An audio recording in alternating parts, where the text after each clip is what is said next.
So here's what I got for y'all today.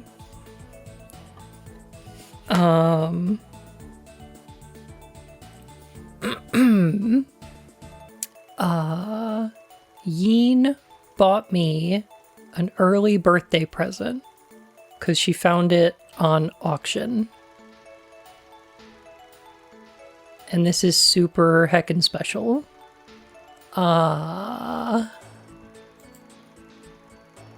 Right. Hooray, poetry night. Hooray! Poetry night. So she found me a copy of a first printing of Lewis Carroll's The Hunting of the Snark. Which is one of my favorite poems. It's been rebound, so it's not the original binding, but they did keep all the illustrations and everything. And it's a first printing from 1876, one of only 10,000 copies. Yeah. Which is super cool. She was like, I also saw a copy of Through the Looking Glass, but it was like $5,000. And I was like, fuck no. No. I don't want to own that. No. No, thank you. It's like a poetry slam thing. Are we all gonna snap? Well, maybe. Happy birth. It's not my birth for like months. It's like months away. Well, it's like a month away, actually. Oh no.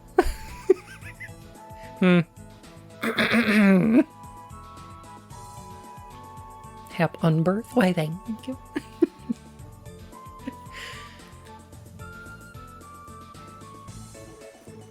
Those are bun items. Kinda, yeah. This is one of my favorites. I happen to think that Lewis Carroll's pretty good author. I happen to quite enjoy Alice's Adventures Underground and Through the Looking Glass. And I have not read Sylvie and Bruno. It's the one from 1895 or whatever. I haven't read that one actually. I don't know if it's any good. Hey Bug, how you doing? I never would have guessed. I know, right? But one of my favorite works by Lewis Carroll, probably The Hunting of the Snark. This is probably my favorite one. I have quite a fondness for it. It's... How do I describe this? In Through the Looking Glass, the White Knight introduces Alice to a nonsense poem called The Jabberwocky, or The Tale of the Jabberwock. And also explains it. Like,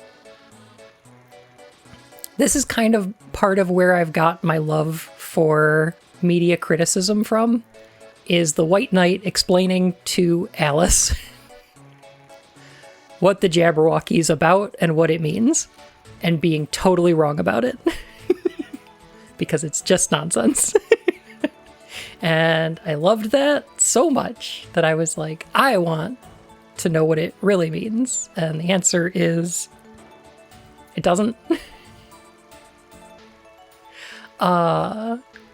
'Twas brillig in the slithy toves did gyre and gimble in the wabe, all mimsy were the borogoves and the momraths outgrabe. And then he goes on to explain what all of these words mean.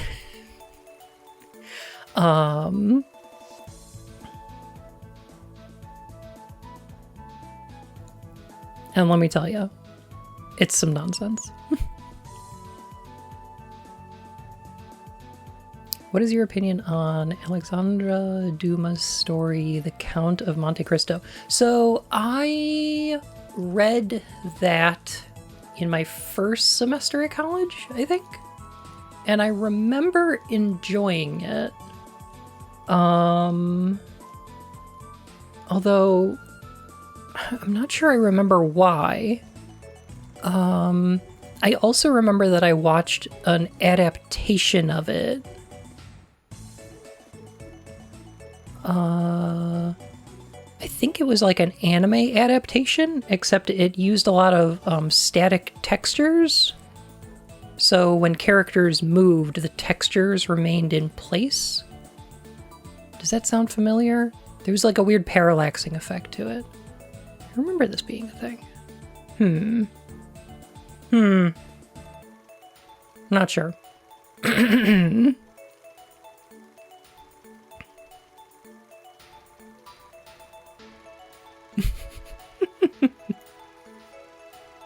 like nonsense. Good.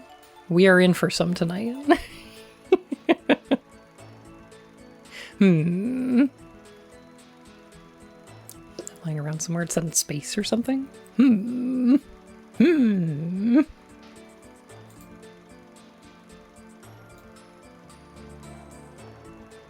see. Let me see if I can get some music. And I can do this. There we go. That'll work for me. Alright. Less music. Thank you. Don't need that much.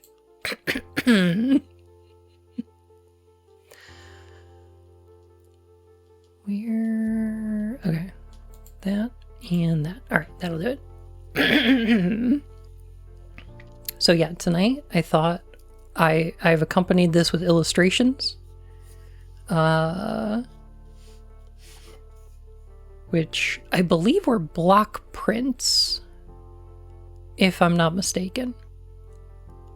Gosh, this book smells good.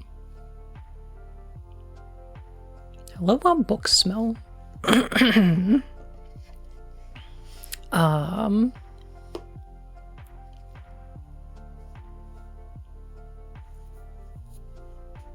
Pretty block printy to me. Skankatsuo by Gonzo. That sounds right. Thank you. That sounds right.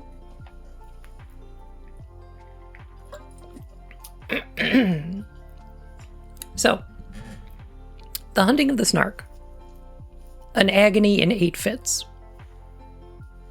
is Lewis Carroll's work from after Alice in Wonderland and Through the Looking Glass. Came out a few years later. One of my favorite stories about Carroll, or Dodson, is that after publishing Alice's Adventures in Wonderland and Through the Looking Glass, he was invited to meet with Queen Victoria. Pretty sure it was Queen Victoria.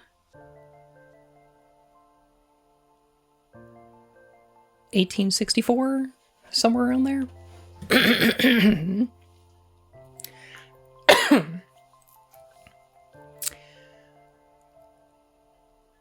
The Queen expressed a, enthusiastic regard for the Alice stories and said that she hoped that Dodson would send her his next book, which he did. I believe it was a treatise on algebra. Lewis Carroll was mostly a mathematician. He did some writing in his spare time, but most of what he published was math.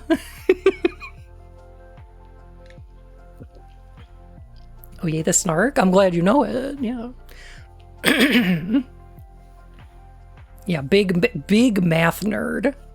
So, sure, that's not what she was expecting, but I do enjoy that.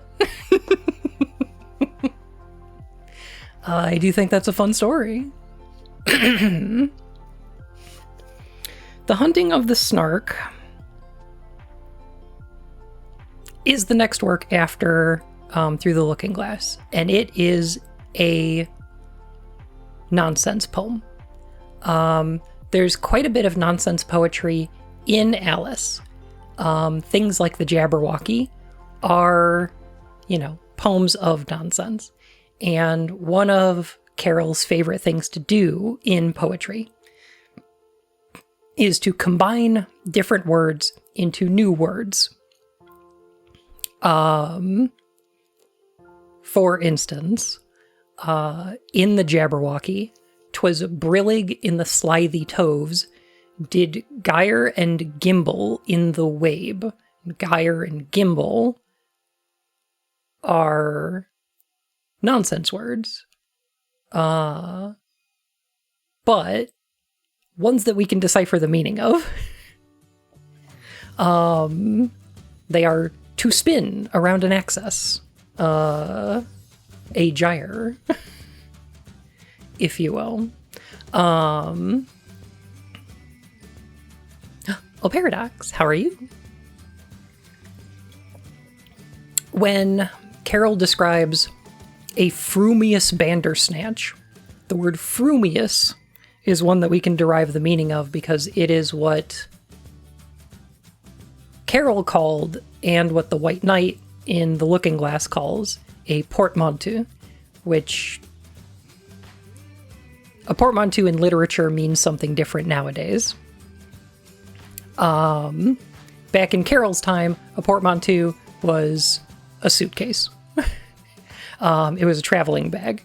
But the way that it's described in Through the Looking Glass by the White Knight is that it's like a suitcase that you put two words into. You put the meaning of two words into a single suitcase. It is a portmanteau of meanings. So frumious is fuming and furious, and you put those both into the portmanteau, and you get frumious.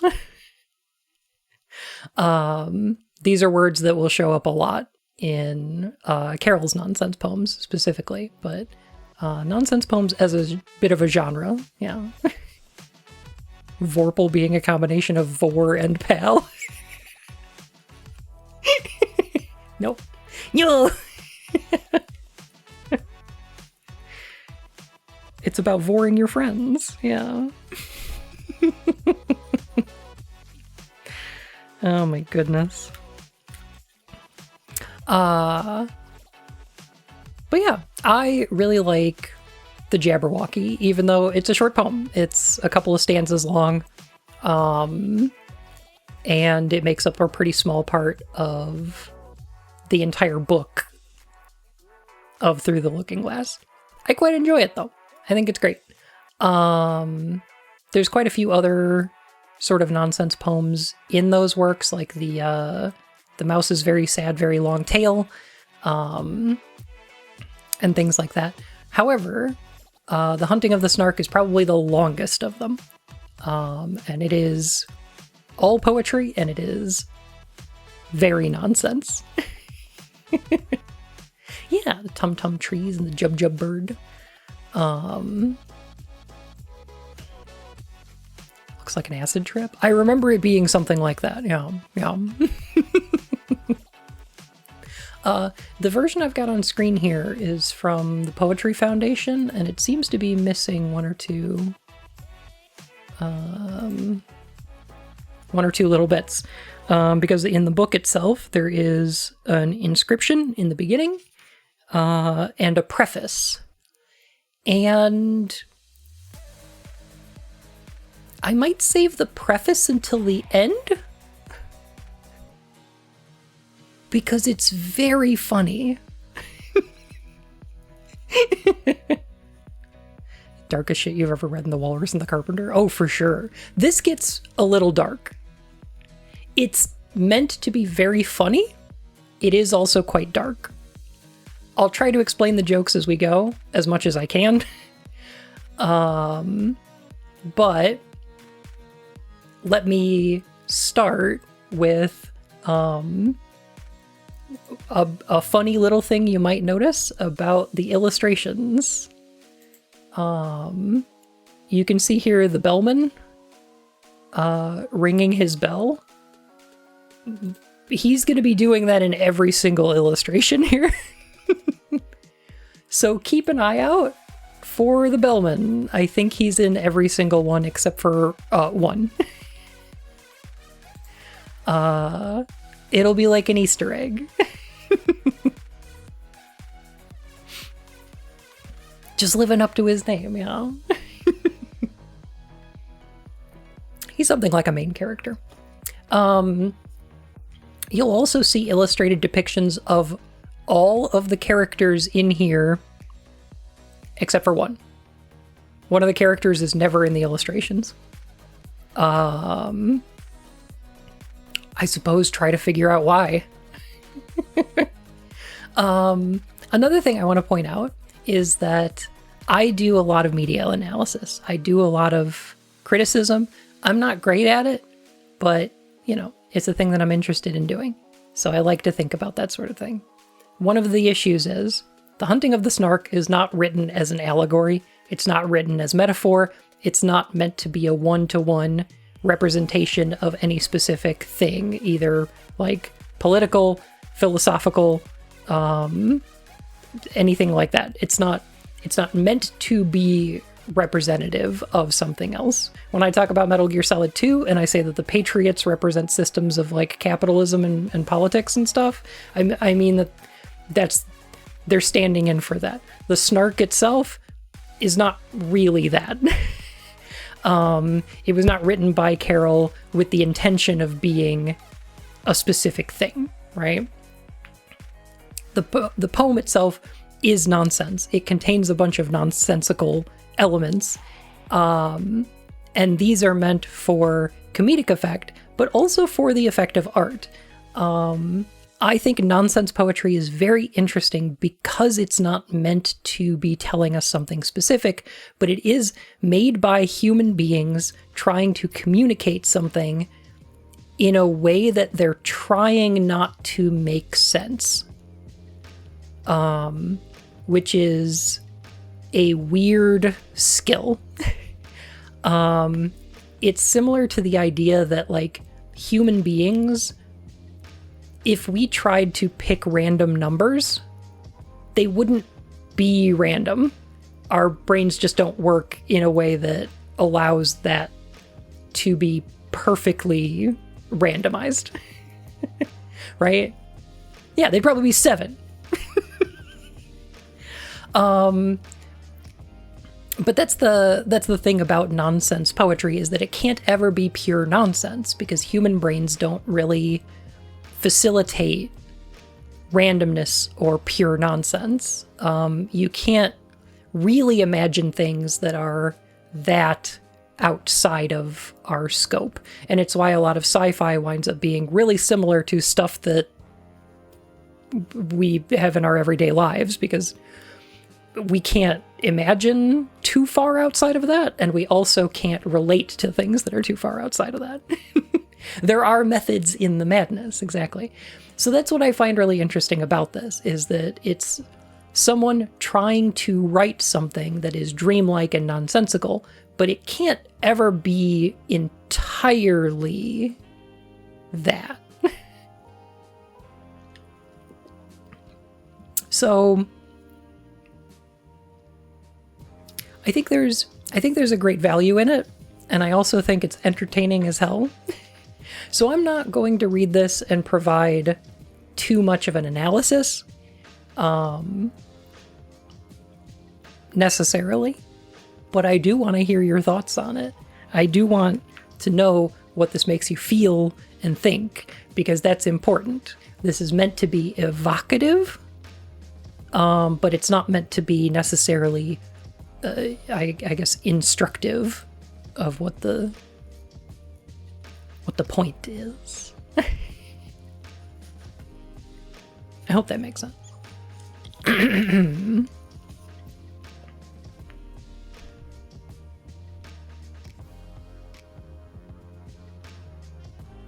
thing you're thinking of is audio dramas, which called Fit the X. X is first through fifth. Interesting. That might be... That's probably a reference to this. Actually. Because this is The Hunting of the Snark, An Agony in 8 Fits by Lewis Carroll. With 9 illustrations by Henry Halliday. I'm going to start by reading out of the book I've got. Because I've got the preface and everything in here.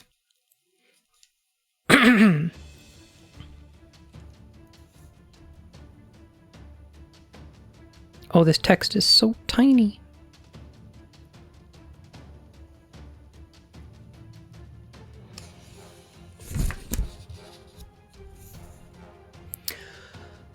This preface is very funny.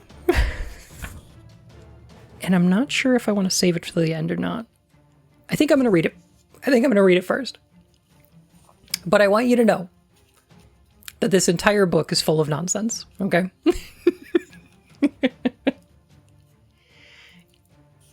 ever tried the if inspired by the nonsense sentence, the Gostak distims the doshes? I have not, actually. Preface first, madness.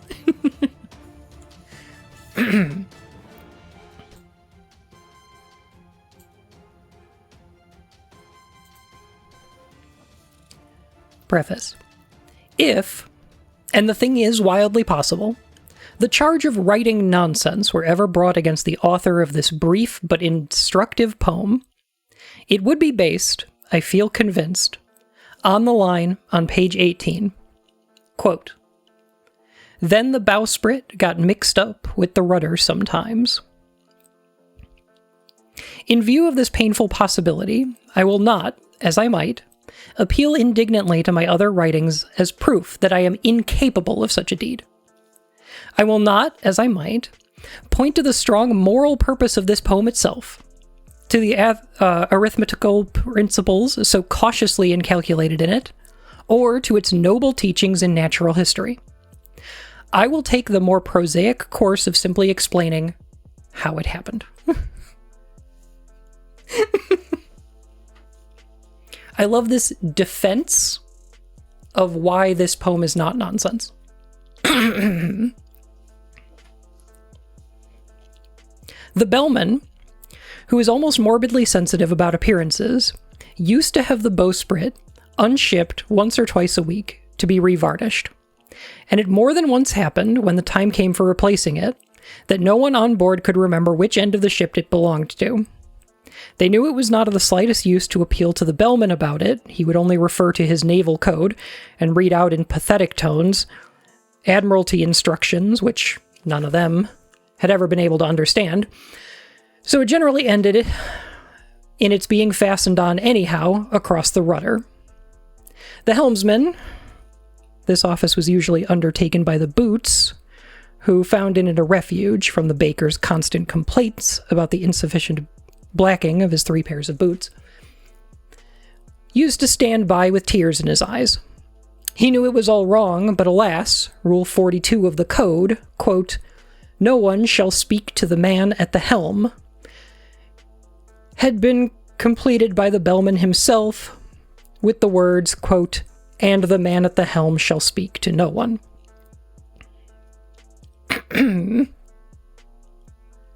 Rule 42? Yes. Could you tell that Douglas Adams quite enjoyed Lewis Carroll? I happen to think that's probably true. You can't not have double negatives. Yeah.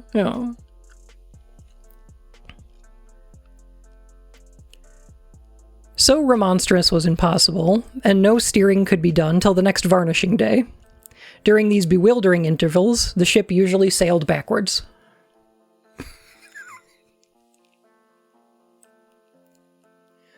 The bowsprit, by the way, I believe, is the bit at the front of the ship. So yeah, unfortunately, sometimes it just got attached to the rudder. And then the ship had to sail backwards until the next time they took it off to be varnished.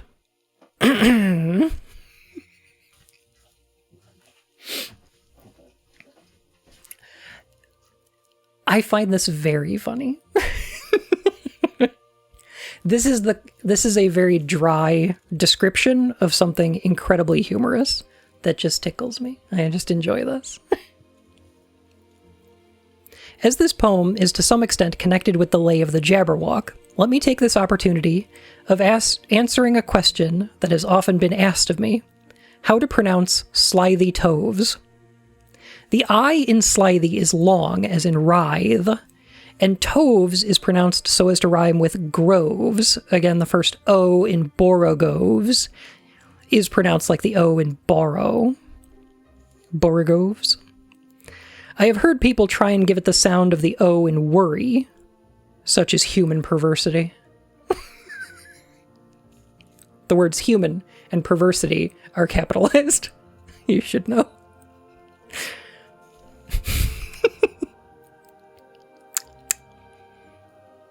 This also seems a fitting occasion to notice the other hard words in that poem.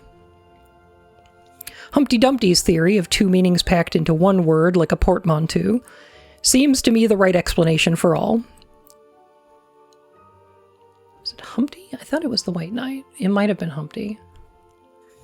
For instance, take the two words fuming and furious. Make up your mind that you will say both words, but leave it unsettled which you will say first. Now open your mouth and speak. If your thoughts incline ever so little towards fuming, you will say fuming furious. If they turn, even by a hair's breadth, towards furious, you will say furious fuming. But if you have that rarest of gifts, a perfectly balanced mind, you will say frumious. Supposing that, when Pistol uttered the well-known words, quote, "Under which king, Bezonian, speak or die," Justice Shallow had felt certain that it was either William or Richard, but had not been able to settle which, so that he could not completely say either name before the other. Can it be doubted that, rather than die, he would have gasped out, "Rilchium"? Rilchium.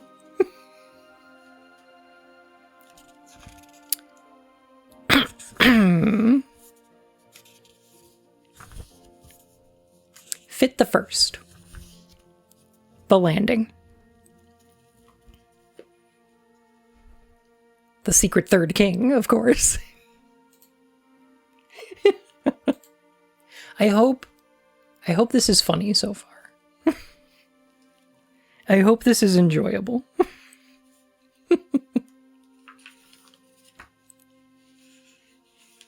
Absolutely furious.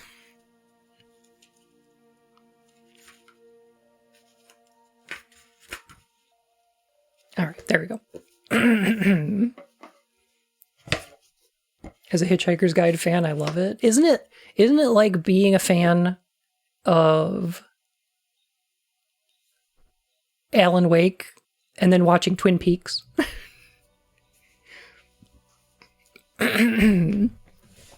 You're like, I see where you got this from. I see what you did.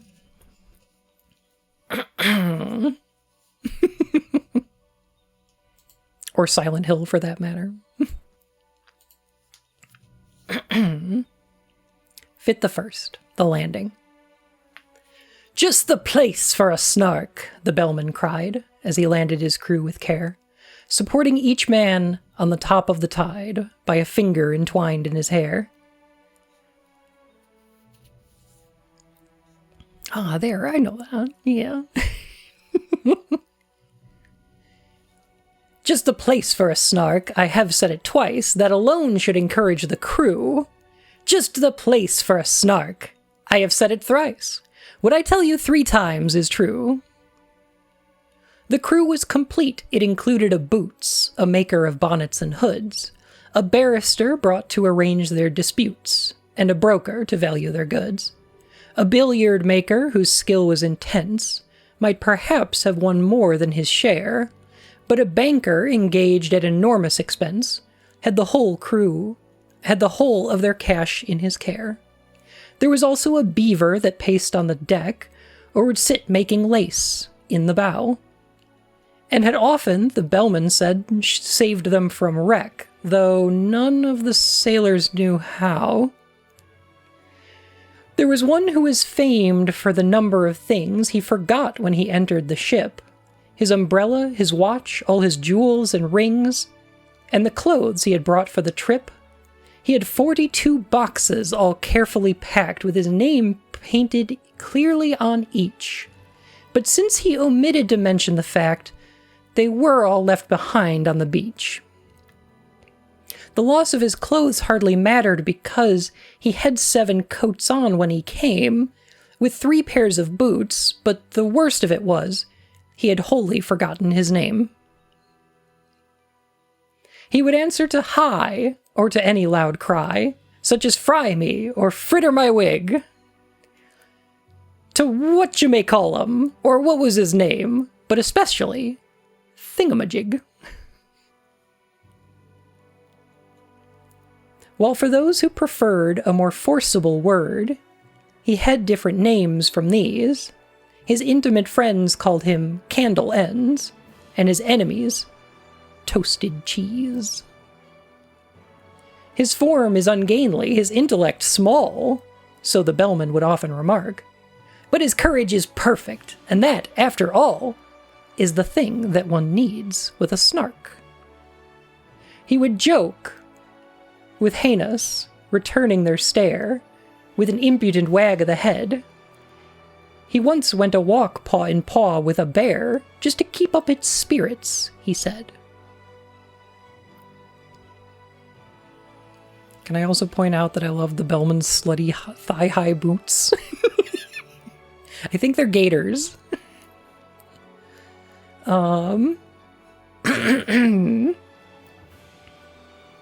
He came as a baker, but owned when too late, and it drove the poor bellman half mad. He could only bake bride cake, for which I might state no materials were to be had. The last of the crew needs a special remark. Though he looked an incredible dunce, he had just one idea, but that one being Snark. The good bellman engaged him at once. He came as a butcher, but gravely declared, when the ship had been sailing a week, he could only kill beavers. The bellman looked scared, and was almost too frightened to speak. But at length he explained, in a tremulous tone, there was only one beaver on board, and that was a tame one, he had of his own, whose death would be deeply deplored. The beaver, who happened to hear the remark, protested with tears in its eyes that not even the rapture of hunting the Snark could atone for that dismal surprise. It strongly advised that the butcher should be conveyed in a separate ship, but the bellman declared that would never agree with the plans he had made for the trip. Navigation was always a difficult art. I'm gonna pause right here so that I can talk about the crew we have introduced here. I'm sure you've probably noticed that all of our crew members start with B. We have a butcher, a beaver, a baker, a barrister, a billiards maker. The only one that kind of breaks this is a maker of bonnets and hoods, but it also does have a B in it. I think that's the person down here. And here's our billiard maker. They were introduced as Boots. There was a Boots, who is a, like, shoe shiner. Everybody lied on their resume? Kind of, yeah. I think this is our banker, and this is our barrister. I believe.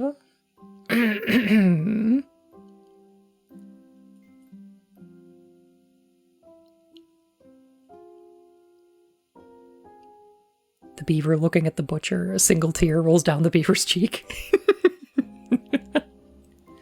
I thought a maker of bonnets and hood was a description of the person called Boots. Ah, yes, yes, yes. Yeah. Allow me to disavow you of that notion.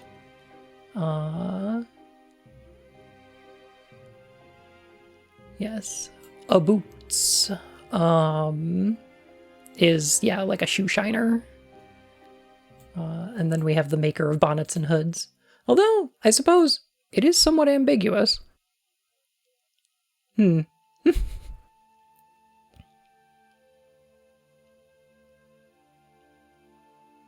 will be some ambiguity in here.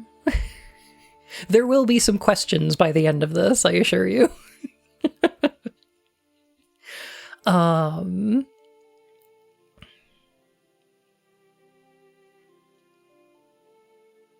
Oh, it is nonsense after all. We do also get one of my favorite illustrations. Oh, this one's so much wider. Hang on. I have to fix this.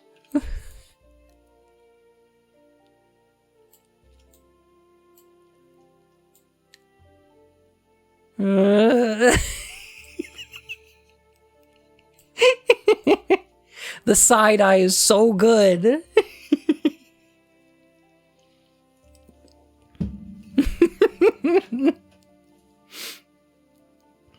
And here's our beaver who is making lace. Sure.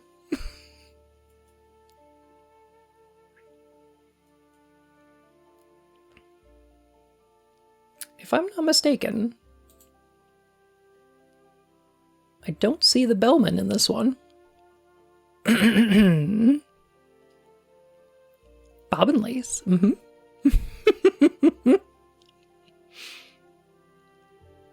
The beavers tried really hard just to focus on their craft. I think this might be our first illustration that doesn't have the bellman in it.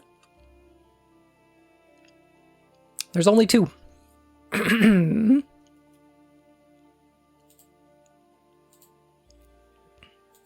Also, I don't know if you caught it, but the baker only knows how to make, or can only make, for whatever reason, wedding cakes. Which they do not have materials for.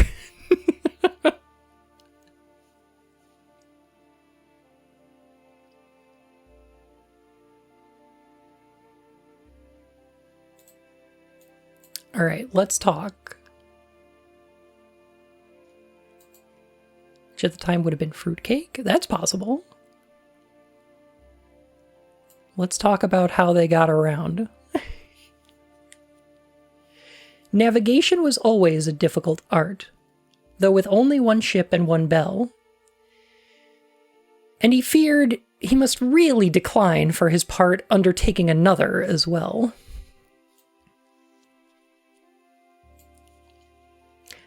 The beaver's best course was no doubt to procure a second-hand dagger-proof coat, so the baker advised it, and next to ensure its life in some office of note. This the banker suggested and offered to hire on moderate terms or for sale, two excellent policies, one against fire and one against damage from hail. So the beaver's like, I think the butcher should get a different ship. And they're like, I only have one bell, so I can only direct one ship. Sorry. Can't do two. Only got one bell. So the baker's like, don't worry, we'll get you a stab-proof coat.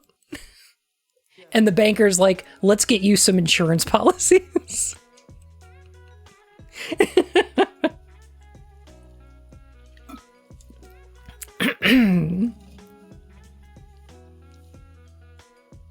groom's cake was usually a fruit cake with much darker in color, whereas a bride's cake was usually pound cake with a straightforward sponge mixture and the addition of raisins and spices and iced with white icing. Interesting. So the current wedding cakes we have are probably closer to bride's cake. And not even policies from stabbing. Fire and hail. Cool. Good. Thanks for your input, banker. I don't know if you can sharpen an axe like that properly without banging your knuckles constantly. I'm not an expert.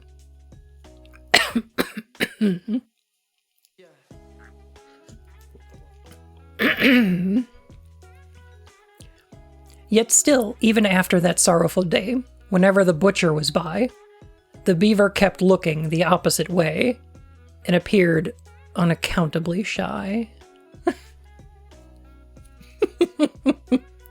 As one would expect. Fit the second. I think we saved that illustration for a second.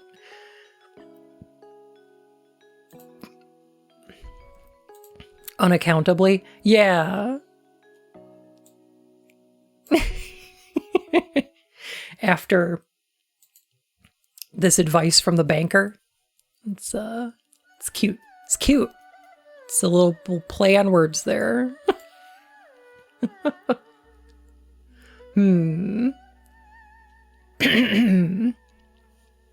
Fit the second, the bellman speech. The bellman himself they all praised to the skies, such a carriage, such ease and such grace. Such solemnity, too, one could see he was wise, the moment one looked in his face. He had brought a large map representing the sea without the least vestige of land, and the crew were much pleased when they found it to be a map they could all understand. What's the good of Mercuritor's North Poles and Equators? Mercators, North Poles and Equators, tropic zones and meridian lines. So the bellman would cry and the crew would reply, they are merely conventional signs. Other maps are such shapes with their islands and capes. But we've got our brave captain to thank. So the crew would protest that he's brought us the best. A perfect and absolute blank.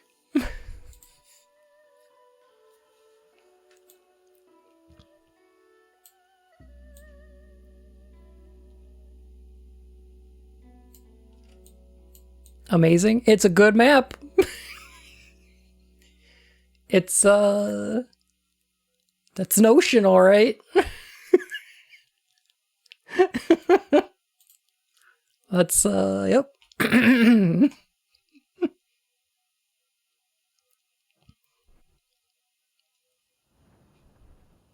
The moral of the story is we're all gonna die.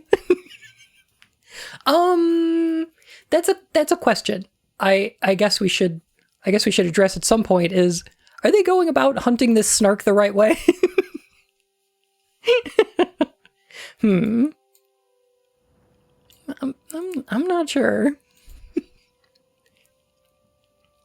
This was charming, no doubt, but they shortly found out that the captain they trusted so well had only one notion for crossing the ocean, and that was to tinkle his bell. He was thoughtful and grave, but the orders he gave were enough to bewilder a crew. When he cried, "Steer to starboard, but keep her head larboard," what on earth was the helmsman to do? Then the bowsprit got mixed with the rudder sometimes, a thing, as the bellman remarked, that frequently happens in tropical climes, when a vessel is, so to speak, snarked.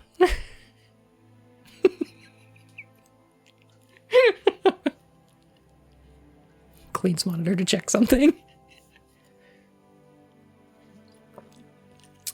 And that's the line. I adore that this is the line that the preface picks out as probably the line that people will take the most umbrage with. People will claim that this is the most nonsense.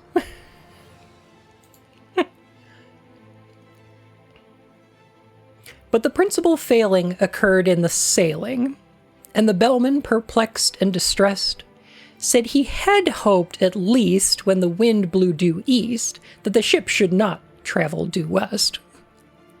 But the danger was past. They had landed at last, with their boxes, portmanteaus, and bags. Yet at first sight the crew were not pleased with the view, which consisted of chasms and crags. The bellman perceived that their spirits were low and repeated in musical tone some jokes he had kept for a season of woe, but the crew would do nothing but groan. I know what'll help. Puns. Hi, Julia. How you doing? Oh no, he's got dad jokes. He served out some grog with a liberal hand and bade them to sit down on the beach. And they could not but own that their captain looked grand as he stood and delivered his speech. So, a thing that is going to be reoccurring here, one of the things that this poem likes to talk about, I think, is these appearances. Everybody's like, oh, well, the bellman knows what he's doing. He looks wise. Oh, look, he looks so good when he's delivering speeches.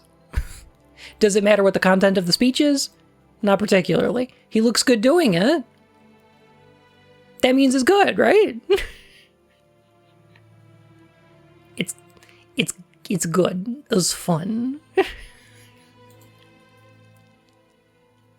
Friends, Romans, and countrymen, lend me your ears.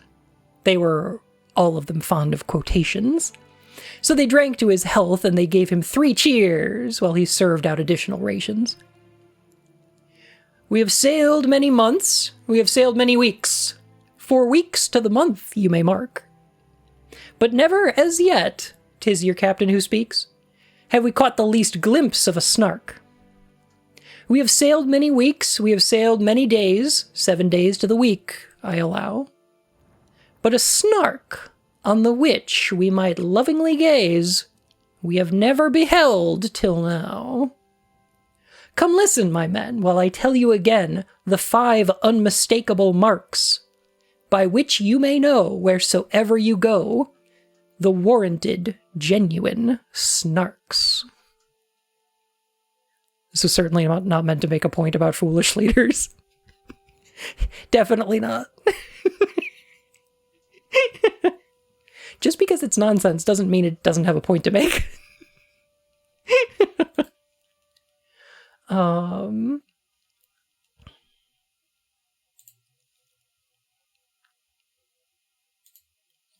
There we go. So, how do we know what a Snark is? I like this because for an audience reading The Hunting of the Snark, they might be wondering, what is a Snark? I don't think most people are quite familiar. Here we go. Music back. So I'm glad that they take the opportunity to instruct the audience and the characters as to the nature of a Snark. Here's 5 points about them. Here's 5 things you need to know about Snarks. I suppose before we start this, what are some things you would want to know about a Snark? How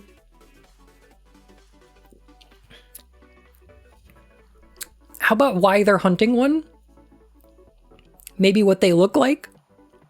Can I pet one? Sure. Is it friendly? Top 5 things you need to know about snarks. Number 4 will blow your mind. Number 15.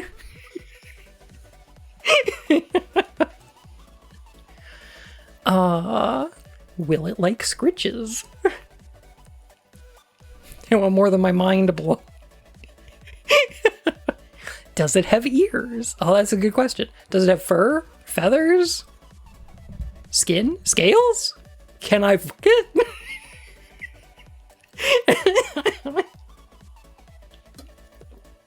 Great questions all. Let's get some answers.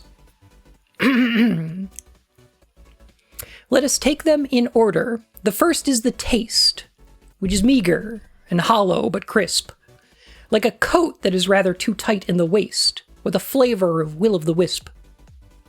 Its habit of getting up late, you'll agree that it carries too far when I say that it frequently breakfasts at 5 o'clock tea and dines on the following day. The third is its slowness in taking a jest, should you happen to venture on one. It will sigh like a thing that is deeply distressed, and it always looks grave at a pun. The fourth is its fondness for bathing machines, which it constantly carries about, and believes that they add to the beauty of scenes, a sentiment open to doubt.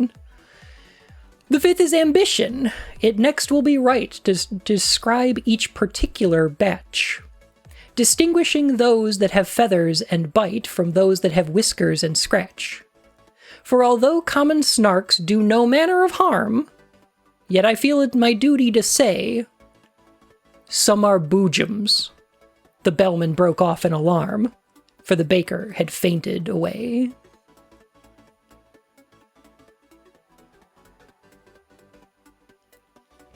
Another day at the Lewis Carroll Museum, people keep asking if they can fuck the snark. Buddy, they won't even let me fuck.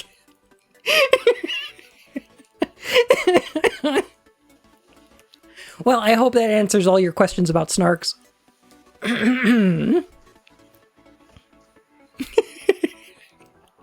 Victorian for furry. The thing you should know about snarks, I guess. They can't take a joke. They sigh at puns. Can we pin this message? No, go for it. Yeah.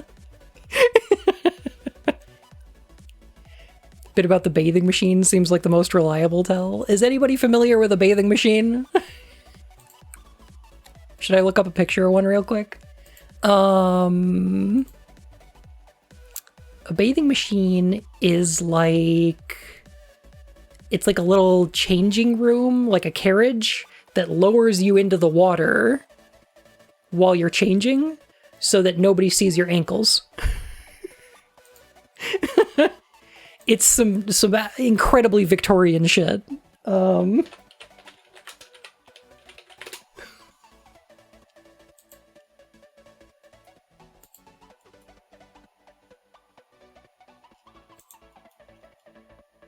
Let's see here.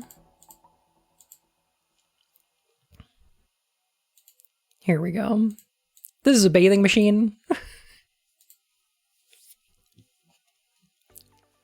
People get, so people are fully clothed. They get in the bathing machine. They change into their bathing suit. And it's pushed into the water. And then they can get out of it into the water without being on the beach in their bathing suit. Yeah. You know, heaven forbid.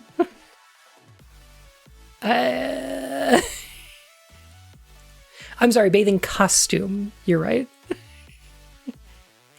My bad.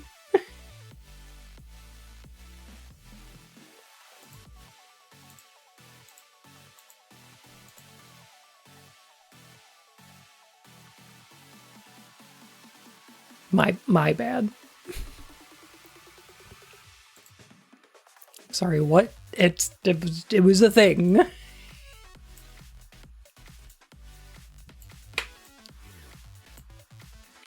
The Victorians? Quite weird. Very strange. The fuck is this goblin? I don't know. The Bellmaker's out there. There's the number 42 again.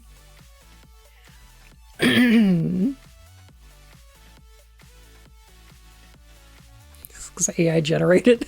It's not. It's a woodblock print. Call them Lucky Bun or Lucky Bun. Oh my god. Oh my god.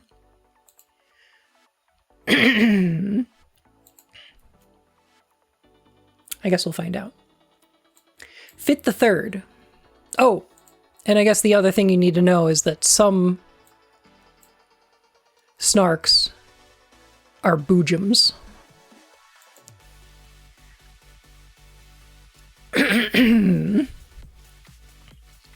Fit the Third. The Baker's Tale. I like that. So an interesting thing about Carol's nonsense poetry is that it's Dylan, thank you for the follow, my fur and whiskers. How are you? An interesting thing about the nonsense poetry is that when talking about like the White Knight and Humpty Dumpty and their and talking about the Jabberwocky in Through the Looking Glass, there's an element of parody to it. It's meant to be making fun of a certain type of media critic, I want to say, but it's also making fun of a certain type of poem.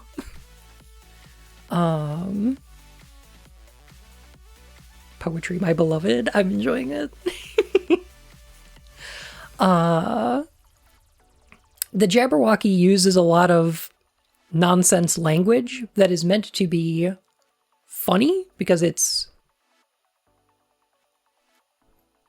overly flowery, it's overly complicated. They use a lot of words to mean things that they don't really need to when this story could be told much simpler, I suppose. There's a flowery style to it, but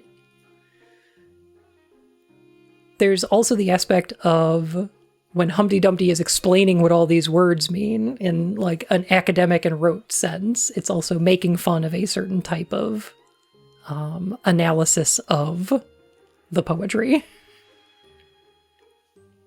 Wonderful nonsense. Yeah. For the Victorians, there was a trend of writing poems in a, I'm going to say, obnoxiously flowery way that you really didn't need to.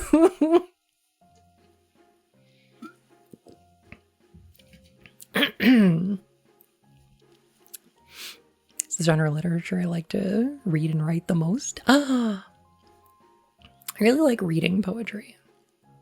Writing it I find difficult. It's hard to keep meter.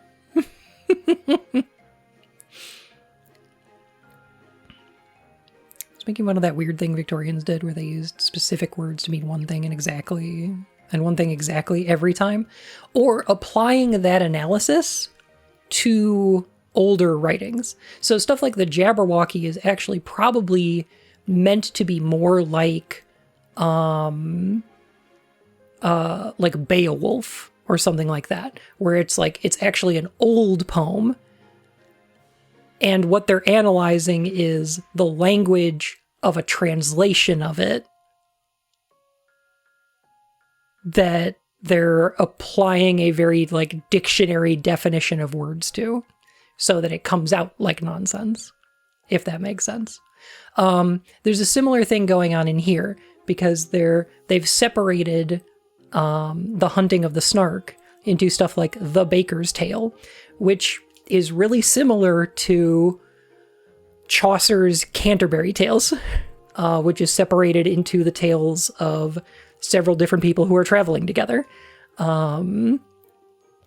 Like, it's the way that it's broken up like this. So this is probably an allusion to that, if I had to guess. That's one of those big poems that would definitely be ripe for parody. Wouldn't it be a foot in the US?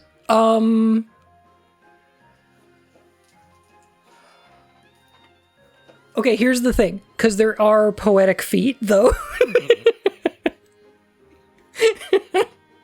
Feet are also a thing in poetry.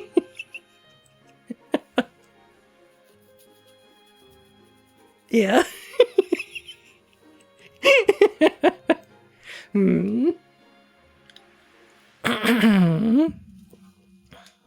Yeah, you measure poetry in English, both in feet and meter.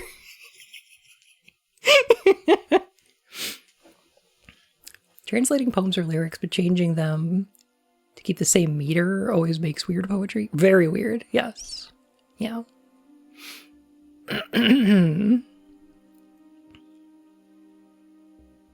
All feet are poetic if you're not a fucking coward.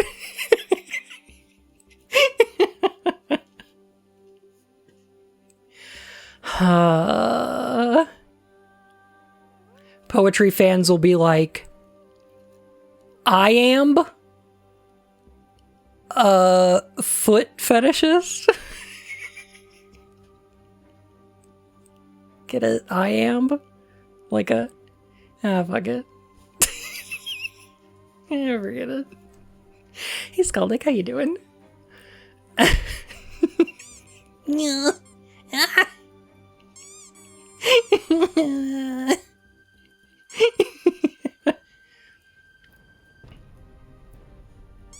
I like an iamb. I think I like a trochee better. Those are more fun.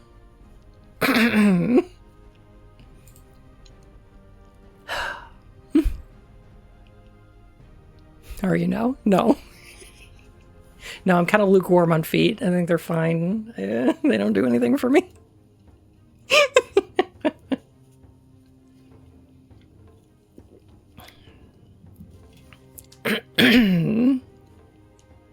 Got nothing on a good dactyl. Ooh. Ooh. Kind of short, but good. Sure.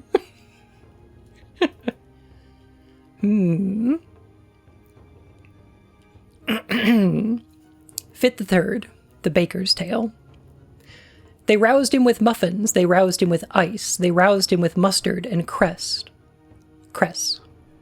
They roused him with jam and judicious advice. They set him conundrums to guess. When at length he sat up and was able to speak, his sad story he offered to tell. And the bellman cried, "Silence! Not even a shriek!" and excitedly tinkled his bell. I like how they're like, hey, we need to wake up this guy who fainted. Let's offer muffins and give him a Sudoku. That'll get him. That'll get him up. Australian Guitar, thank you for the follow, my fur and whiskers. How are you?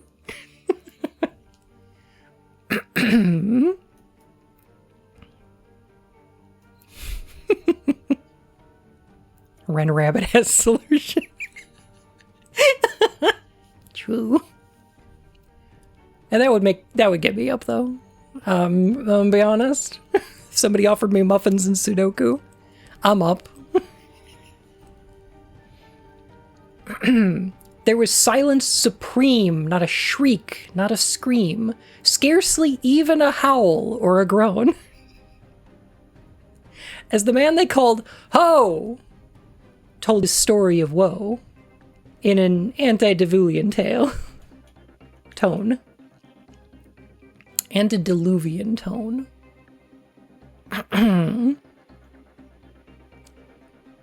My father and mother were honest, though poor. Skip all that, cried the bellman in haste. If it once becomes dark, there's no chance of a snark. We have hardly a minute to waste. I skip 40 years, said the baker in tears, and proceed without further remark to the day when you took me aboard of your ship to help you in hunting the Snark.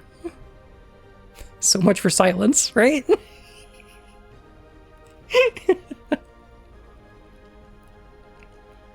A dear uncle of mine, after whom I was named, remarked when I bade him farewell.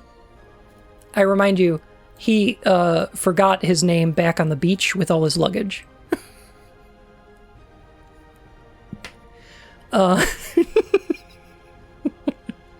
Yes, a tone we're all familiar with, of course. Yes.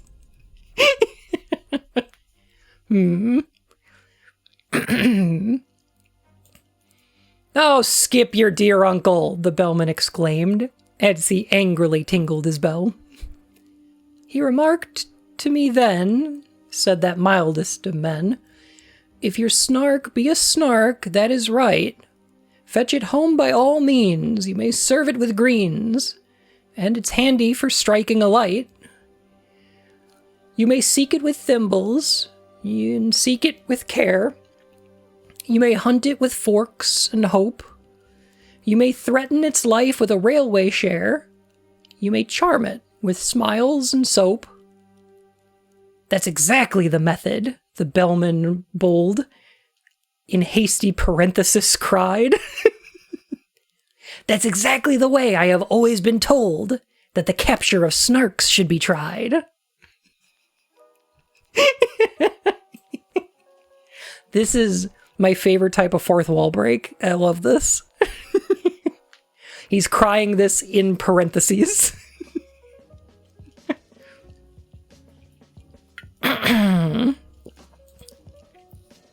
But oh, beamish nephew, beware of the day, if your Snark be a boojum, for then you will softly and suddenly vanish away and never be met with again. That's kind of rough. I guess that's kind of,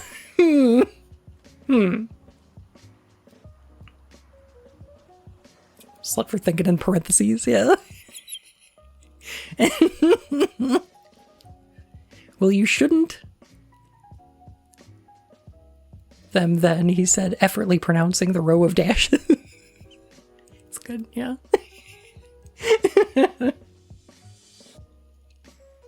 I believe that beamish is another one of those nonsense words. I think it's a portmanteau.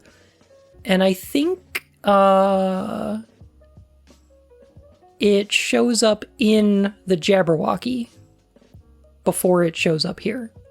There's a couple of words in here that are also in the Jabberwocky, you'll notice. Carol likes to reuse some of these.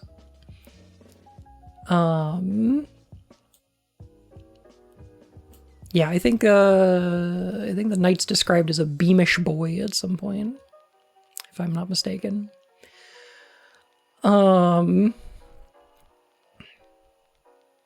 You may threaten its life with a railway share. Makes them more cromulent. Oh, for sure.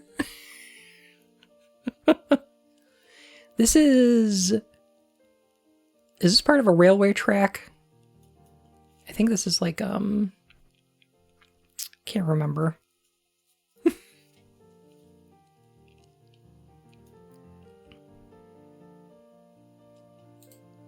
I'm sure we're probably supposed to know. I'm not sure how any of this will help you hunt a Snark.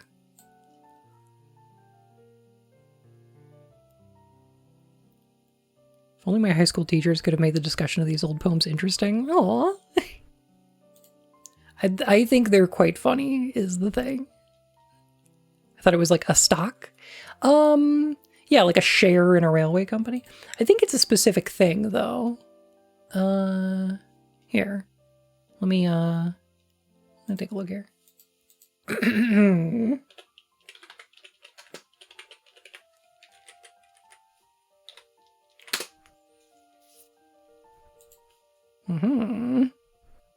Stonks.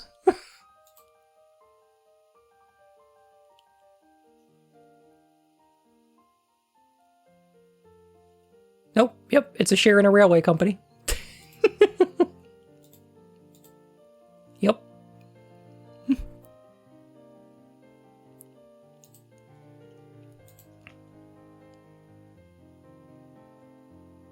I'd feel threatened. When was, when did they start privatizing those?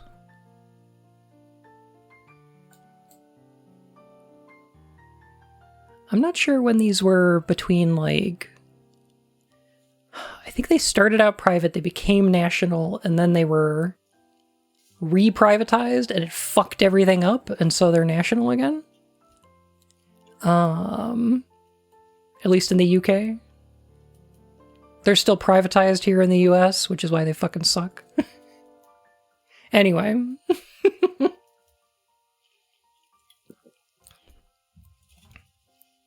Musicality was just as silly as the text. Oh, that's good. I like that they didn't include... You may have noticed that in the Disney version of Alice in Wonderland, they don't include the Jabberwocky. They don't include a lot of the poems, like probably half of them. But Jabberwocky is in Through the Looking Glass. So obviously probably not part of the...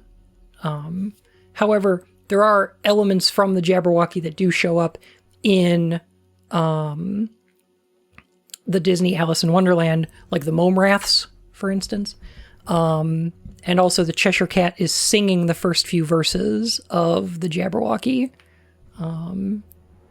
in the movie. It's a cute touch. It's fine.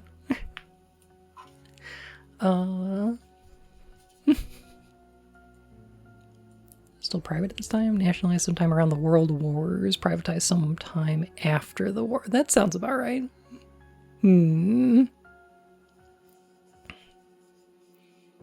Hates public transport. Weirdly prudish. Hates humor. Are Snark's conservatives? Maybe the Boojums are.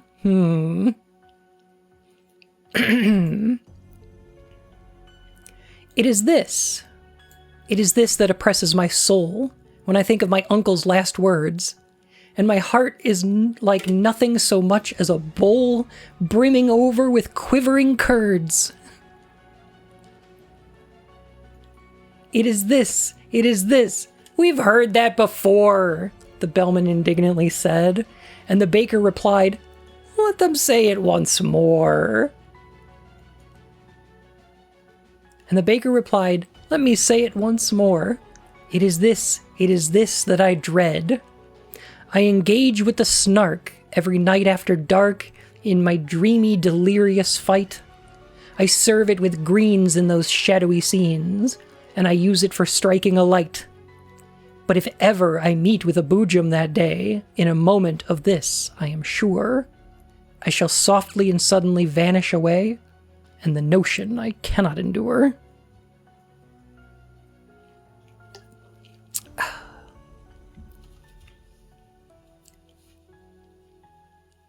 Thank you, Handstand.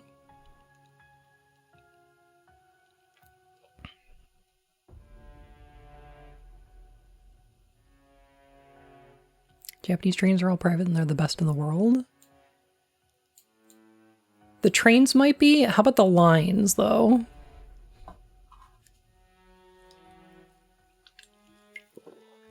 I think they have public ownership of the like the railway lines. And in order to use them, private companies need to adhere to very strict regulation. Oh my god, wait, are you reading The Hunting of the Snark? Yes. Yeah.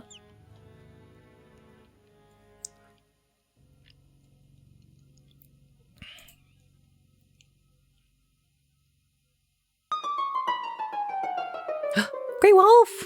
Oh my goodness. Hello! Welcome on in, Raiders. It's good to see you today. Oh, heck.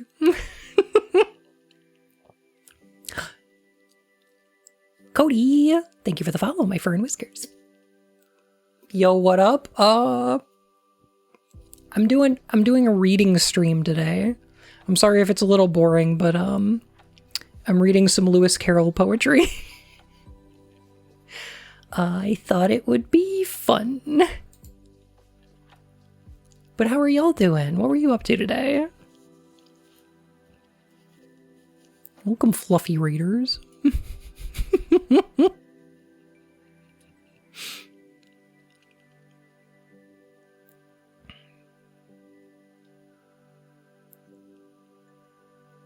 Yay, poetry. Yeah.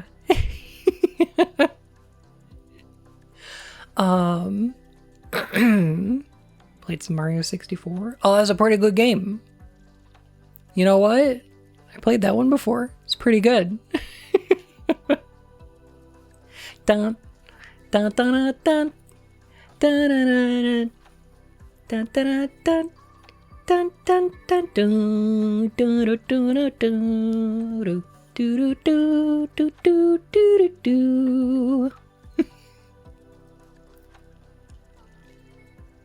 Shame we never got to release Mario 65. I know, right?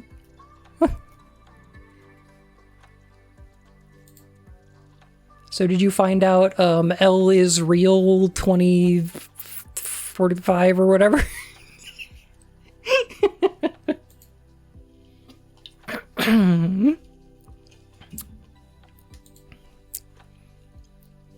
Did you find the secret way to play as Luigi? Hey Kusi, how you doing?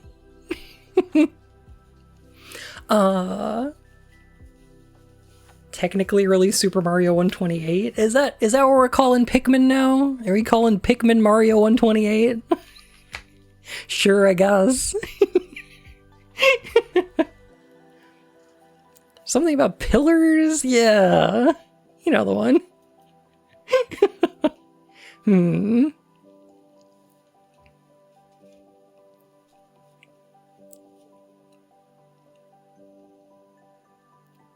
Gravity experiment tech demo that led to Galaxy. It was, but I think was it the rendering technique that allowed them to have 128 characters on screen on the GameCube was also what allowed them to do Pikmin? Or at least inspired them to? I think.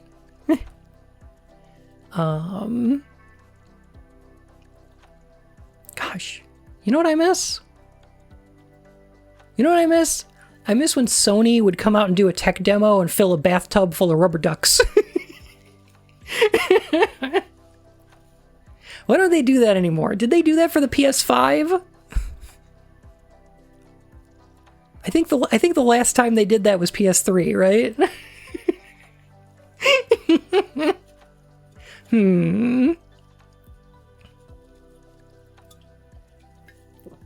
I just love when they fill a bathtub full of ducks. It's great.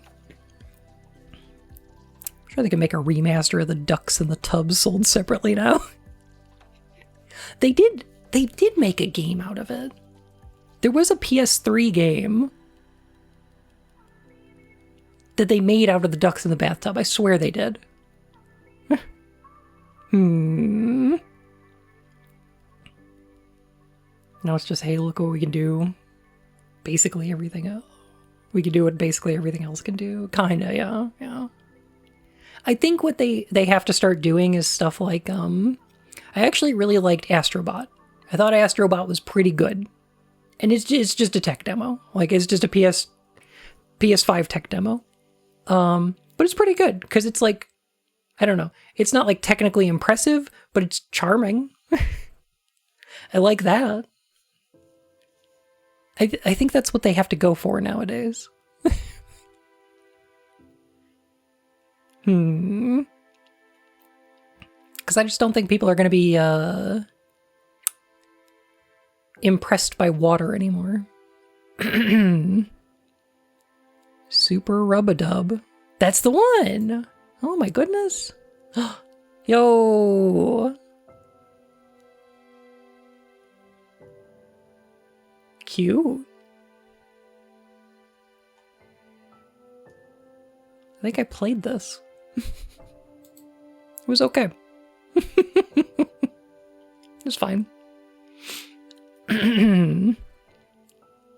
Is it a tech demo? Like, legit, couldn't that game be made for the PS4?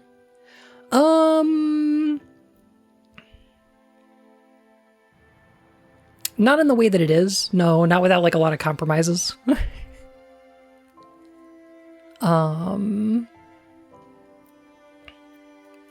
The thing about Astrobot is that, like, one, it uses a lot of the controller functions. So, like, it uses the adaptive triggers and the 3D vibration and stuff like that, that the PS4 controllers couldn't do. And it also uses some of the, like, faster loading from the SSD in order to do stuff like there's levels where you change size between, like, tiny and big, and it's the same level. There's no, like, loading screens or anything. So some of that stuff would have been technologically impossible. It's just that it's not as apparent as it used to be back in the day. We're reaching, like, you know, hardware limitations on how good things can, on what new things you could do, you know. Yeah, you can only add so many polygons before the eye goes, same thing. There's, I think, subtle invisible things that are different. Anyway, I thought it would be fun tonight if we read some Lewis Carroll poetry. Because I don't know if you'd believe it or not, but I like Lewis Carroll. I think Charles Dodson's a pretty good writer. Pretty entertaining.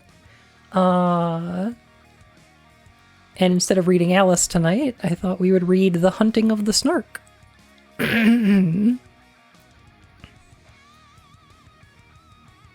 all vibration 3D? What would 2D vibration be? I believe it's because the two motors in the PlayStation 4 controller are on a single plane, and I believe there's extra motors in the DualSense so that it can, so it has two planes that it intersects.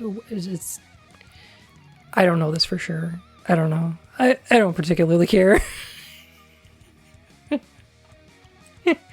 Whatever.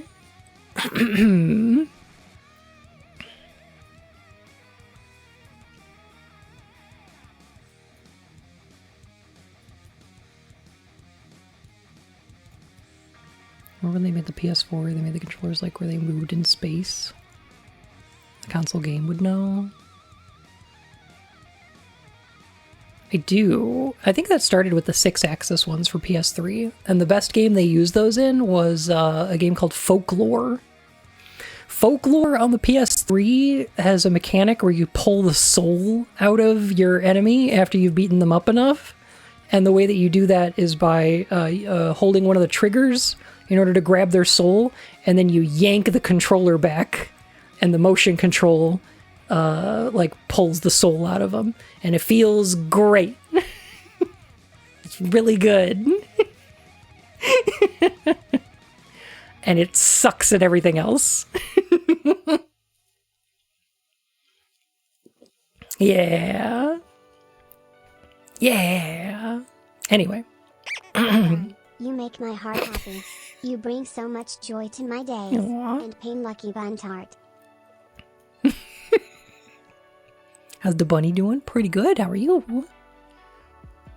So yeah, I'm reading The Hunting of the Snark, which is probably my favorite nonsense poem. It's a pretty long one, but we've just learned that in hunting the snark, some snarks might be a boojum. This is a bad thing.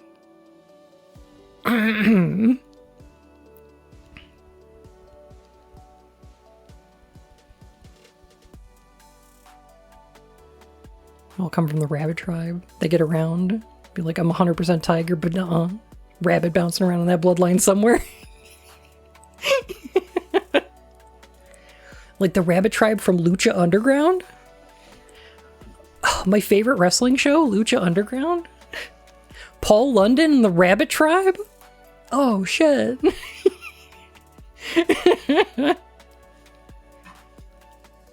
Yeah. With Saltador and Mala Suerte. The greatest tag team in lucha history. That's not true. They're pretty entertaining though. Anyway.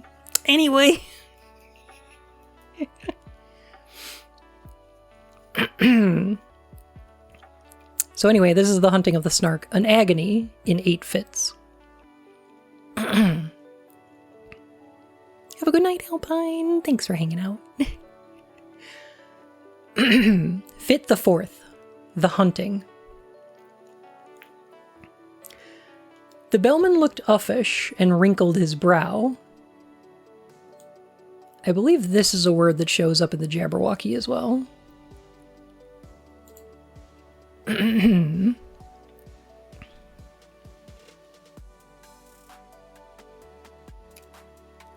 If only you'd spoken before. It's excessively awkward to mention it now, with the Snark, so to speak, at the door. We should all of us grieve, as you may well believe, if you never were met with again. But surely, my man, when the voyage began, you might have suggested it then? It's excessively awkward to mention it now, as I think I've already remarked. And the man they called Hi replied, with a sigh, I informed you the day we embarked. You may charge me with murder or want of sense. We are all of us weak at times. But the slightest approach to a false pretense was never among my crimes. I said it in Hebrew, I said it in Dutch, I said it in German and Greek, but I wholly forgot, and it vexes me much, that English is what you speak. 'Tis a pitiful tale, said the bellman, whose face had grown longer at every word. But now that you've stated the whole of your case, more debate would be simply absurd. The rest of my speech, he explained to his men, you shall hear when I've leisure to speak it. But the Snark is at hand, let me tell you again. 'Tis your glorious duty to seek it. To seek it with thimbles, to seek it with care, to pursue it with forks and hope, to threaten its life with a railway share, to charm it with smiles and soap. For the Snark's a peculiar creature that won't be caught in a commonplace way. Do all that you know and try all that you don't. Not a chance must be wasted today. For England expects, I forbear to proceed. 'Tis a maxim tremendous, but trite. And you'd best be unpacking the things that you need to rig yourselves out for the fight.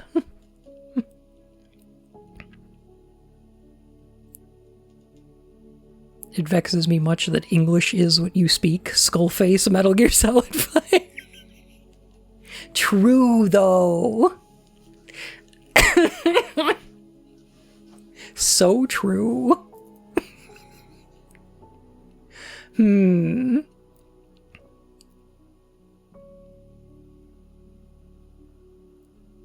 Here's something that's fun.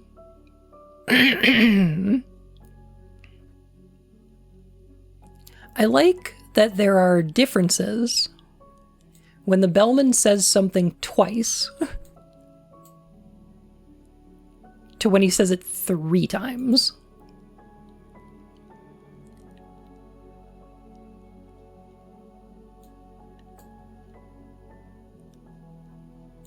The game should have been better than it was. I agree. In the beginning of the poem, they introduce this concept that what the bellman speaks 3 times is true, right?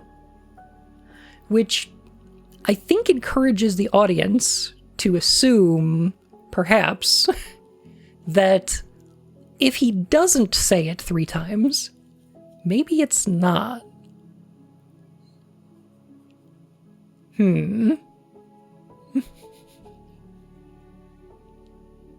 Muscle flex poem memory.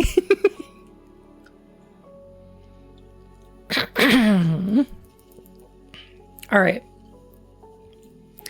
So now they're going to unpack the things that they need to rig themselves out for a fight with the Snark. We'll learn about nonsense poetry in other languages. I'm sure it exists, and it's got to be quite different. I know that there are other language adaptations of the Jabberwocky, and some of them are quite good. I assume the lady is Britannica, but with an anchor instead of a shield. I believe what they're doing here is actually they have forks, different kinds of them, both pitchforks, forks for eating, tuning forks. But I believe that what they're doing is pursuing it with hope and care. I believe that these are physical representations of these concepts. Also, here's our bellman back here again. Did the bellman say that what the bellman says 3 times is true 3 times? No. No, he did not.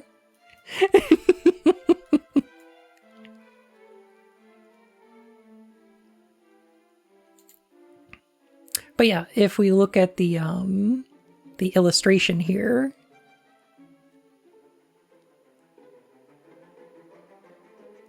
do we have any thimbles in there?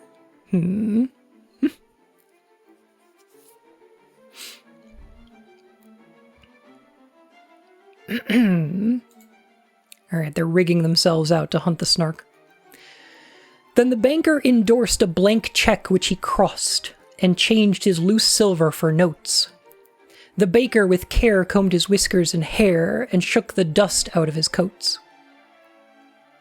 which he was wearing 5 of, and 3 pairs of boots. I think that's about right. The boots and the broker were sharpening a spade, each working the grindstone in turn. But the beaver went on making lace and displayed no interest in the concern. Though the barrister tried to appeal to its pride, and vainly proceeded to cite a number of cases in which making laces had been proven an infringement of right.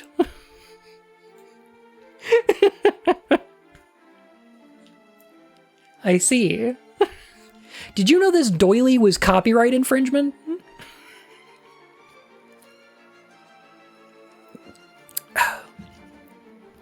The maker of bonnets ferociously planned a novel arrangement of bows, while the billiard maker with quivering hand was chalking the tip of his nose. Oh, how little we've changed. So, one of the things that's funny about this, and it's like it's meant to be funny, is that we're going hunting for a Snark, and this is framed as like an expedition to, like we're going to some island in the middle of nowhere, and we're gonna trudge through the underbrush and hunt this, mysterious creature, right? And they've collected the worst, most useless possible people to do this with, is the joke, right?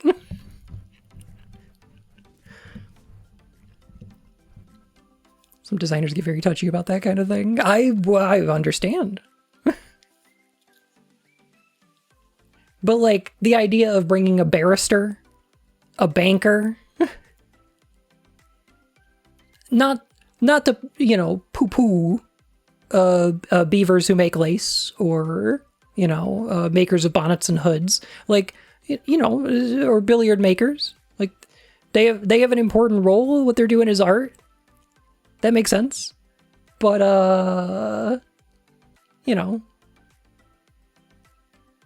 a banker, a lawyer, a shoe shiner. Like, I don't know how useful these people are going to be on this expedition.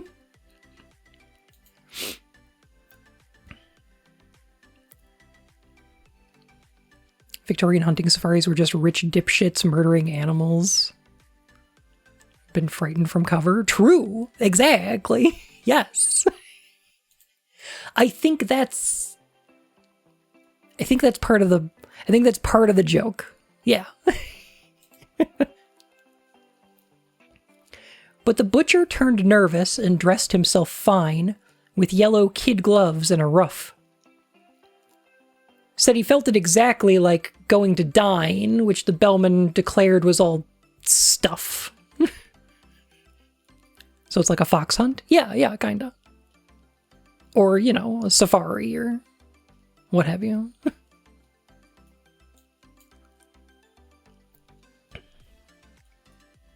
British explorers were a bunch of twits. Mm-hmm. And also, like,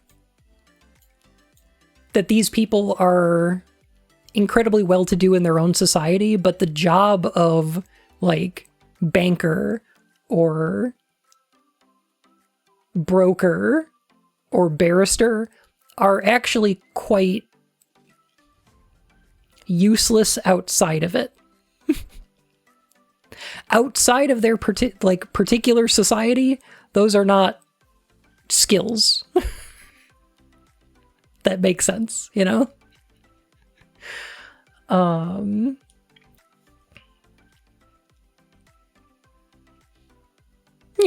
city folk. Not to be so down on lawyers, a lot of whom actually do good work and have a purpose, but,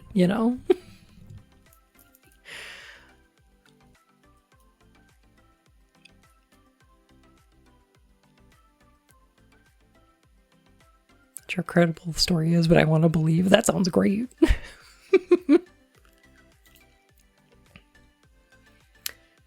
Yellow kid gloves and a ruff said he felt it exactly like going to dine, which the bellman declared was all stuff. Introduce me, now there's a good fellow, he said, if we happen to meet it together.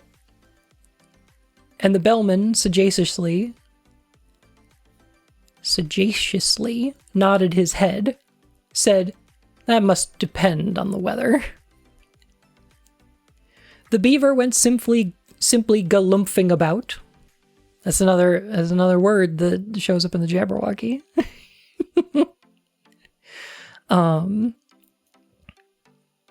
Dodson was kind of cynical and thought a lot of adults were useless. Or a lot of the adult jobs that people were convinced are real jobs were. Yeah. And you know what? I kind of feel that. I don't know why somebody making furry porn on the internet is considered a hobby, but, somebody who's in advertising is considered a real job. That don't make no sense to me. One of these positively impacts my life. One of them does not.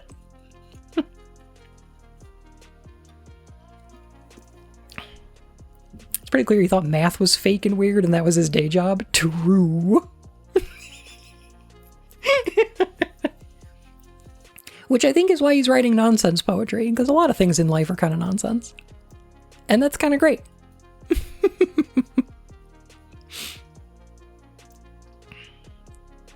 Yeah, they're just kind of capitalism jobs. They wouldn't exist without the system they're supporting. Yeah. Mind you, stuff like baker, though, probably would. Like, that's going to exist. That's going to exist once capitalism is gone.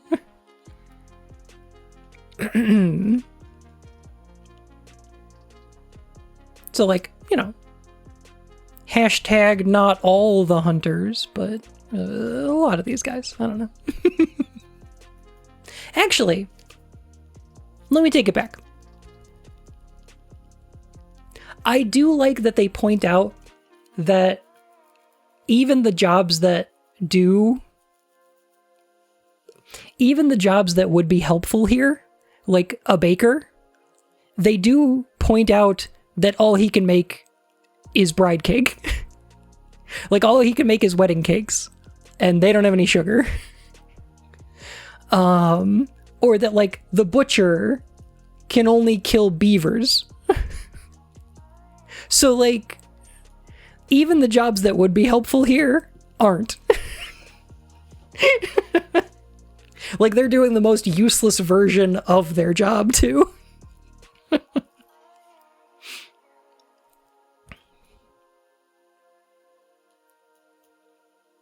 Yeah, it's fun.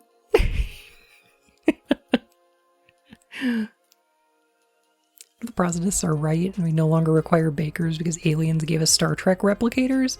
I can't imagine that will stop people from baking, though.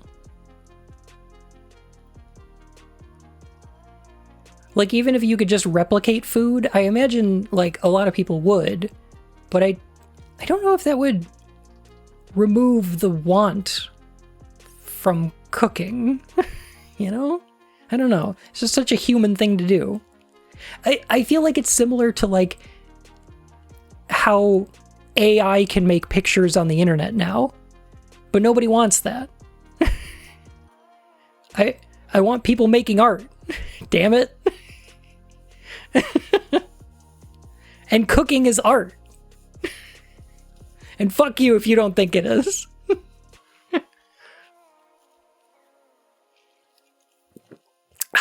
Hey, Chiara, how you doing?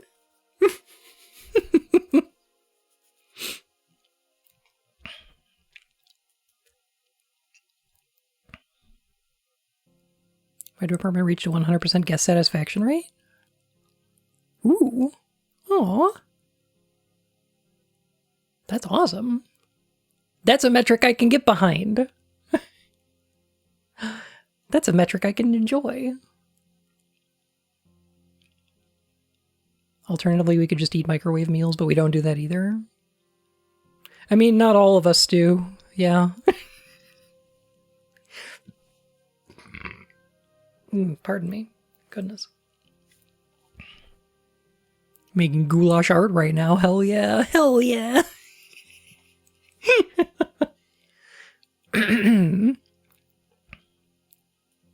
Automation is supposed to give us time to do art, not take the opportunity to do art from us. Yeah. Look at my pouch, so soft and stout. How could I betray it in saying the culinary arts aren't so? 3516 yummers. Yummers. Am feeling very called out by that microwave meal comment. Is currently eating pizza rolls. Yeah. The beaver went simply galumphing about at seeing the butcher so shy, and even the baker, though stupid and stout, made an effort to wink with one eye.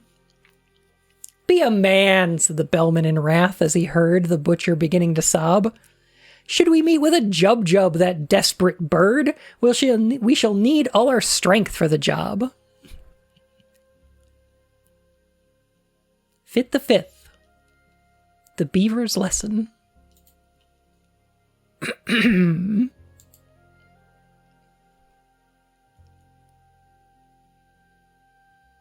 like these illustrations a lot.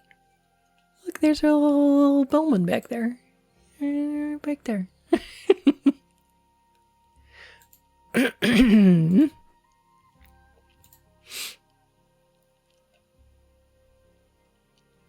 They sought it with thimbles, they sought it with care, they pursued it with forks and hope.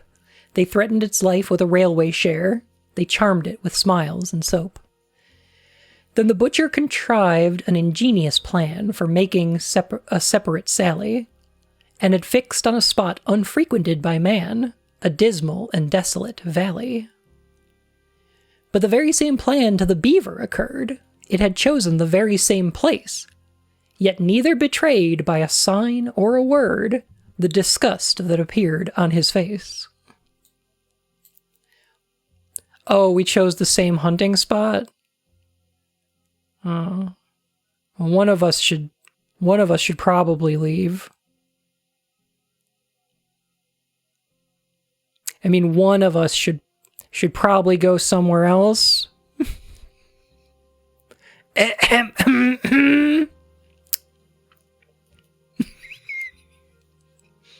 think they're going to get passive aggressive.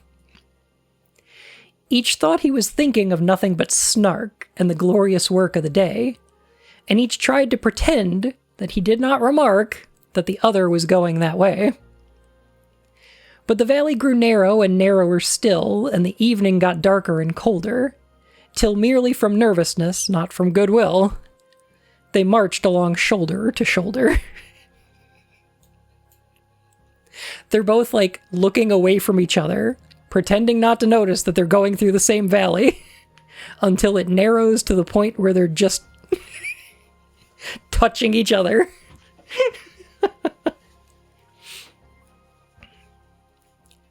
Then a scream, shrill and high, rent the shuddering sky, and they knew that some danger was near.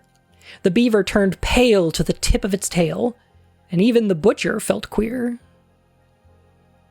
Yo, queer representation. This poem is woke. He thought of his childhood left far, far behind, that blissful and innocent state. Oh, good for him.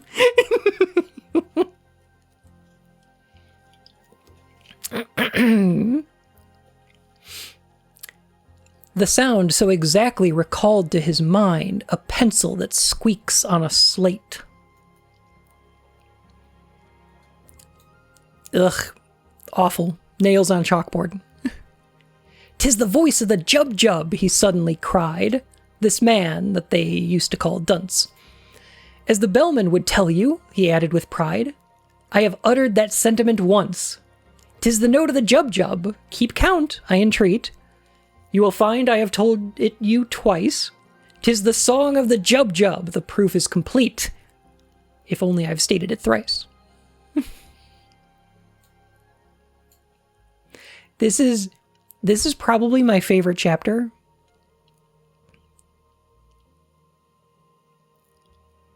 I love that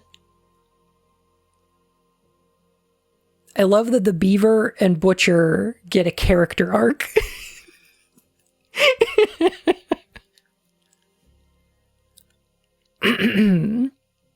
Like, they're both stuck in this valley because both of them are too stupid to just leave, or maybe too proud or too stubborn.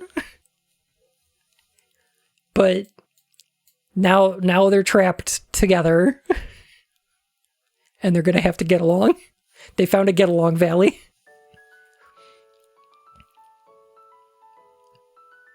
Too British, yeah. The beaver had counted with scrupulous care, attending to every word, but it fairly lost heart and outgrabe in despair. It's another Jabberwocky word. When the third repetition occurred, it felt that in spite of all possible pains, it had somehow contrived to lose count, and the only thing now was to rack its poor brains by reckoning up the amount. 2 added to 1, if that could but be done, it said, with one's fingers and thumbs, recollecting with tears how in earlier years it had taken no pains with its sums. "The thing can be done," said the butcher, "I think. The thing must be done, I am sure. The thing shall be done. Bring me paper and ink. The best there is time to procure." The beaver brought paper, portfolio, pens, and ink in unfailing supplies, while strange, creepy creatures came out of their dens and watched them with wondering eyes. So engrossed was the butcher he heeded them not, as he wrote with a pen in each hand, and explained all the while in a popular style, which the beaver could well understand. I'm gonna double fist these fucking pens, and we're gonna do some hella math over here to figure out if 2 + 1 is 3.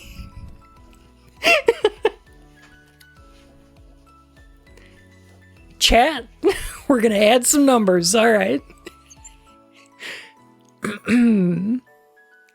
Taking 3 as the subject to reason about, a convenient number to state, we add 7 and 10, and then multiply out by 1,000, diminished by 8. The result we proceed to divide, as you see, by 992, and then subtract 17, and the answer must be exactly and perfectly true. The method employed I would gladly explain while I have it so clear in my head, if I had but the time and you had but the brain, but much yet remains to be said. In one moment I've seen what has hitherto been enveloped in absolute mystery, and without extra charge I will give you at large a lesson in natural history. In his genial way, he proceeded to say, forgetting all laws of propriety, and that giving instruction without introduction would have caused quite a thrill in society. As to temper the Jubjub's a desperate bird, since it lives in perpetual passion. Its taste in costume is entirely absurd. It is ages ahead of the fashion. But it knows any friend it has met once before. It never will look at a bribe. And in charity meetings it stands at the door and collects, though it does not subscribe. Its flavor when cooked is more exquisite far than mutton or oysters or eggs. Some think it keeps best in an ivory jar, and some in mahogany kegs. You boil it in sawdust, you salt it in glue, you condense it with locusts and tape, still keeping one principal object in view, to preserve its symmetrical shape. I don't know if I want to taste a Jubjub. I don't know if I like this. You know Dodson was enjoying himself when writing this? Oh my god, yeah. Forgotten that he made the math cancel out, yeah. They start with 3 and then wind up with 3, yeah.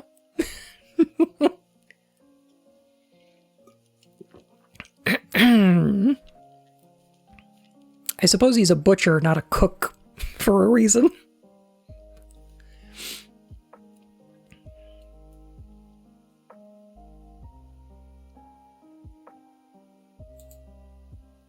Also, I assume y'all understand most of this. The only Jubjub I know is from the Monster Girl Encyclopedia, and I don't think that's accurate to what they're talking about. Maybe. Are they ages ahead of the fashion? Do they wear absurd clothing that seems incredibly ahead of its time? Do they go to charity meetings and help collect donations but don't ever donate themselves? Poofy pink feathers. You know what? That's a little retro, actually. Maybe it'll come back around, though. Who knows? The butcher would gladly have talked till the next day, but he felt the lesson must end, and he wept with delight in attempting to say he considered the beaver his friend.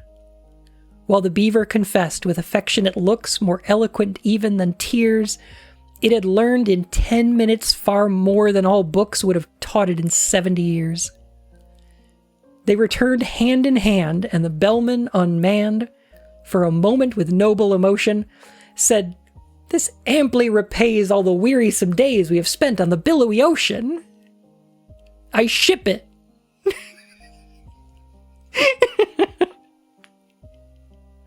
Enemies to lovers. Oh.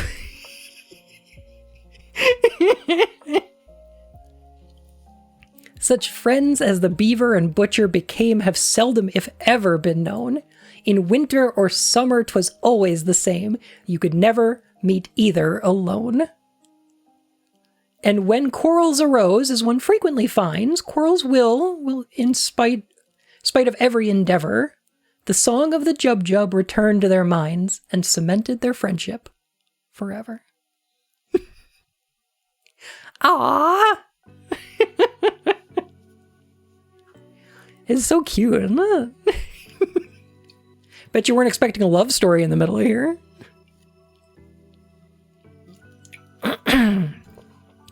These boys is boyfriend and boyfriend.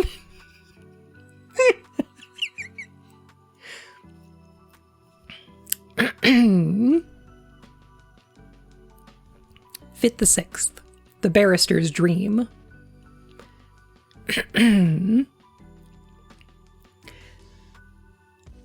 Oh, we've got to switch to our next illustration. I love them doing their math over here. They're very cute.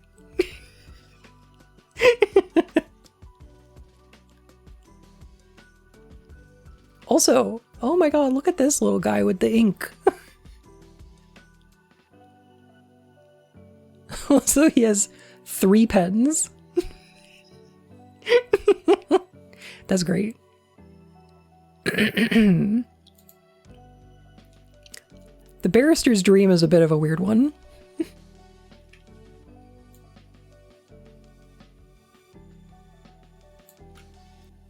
And contains our only illustration of a snark.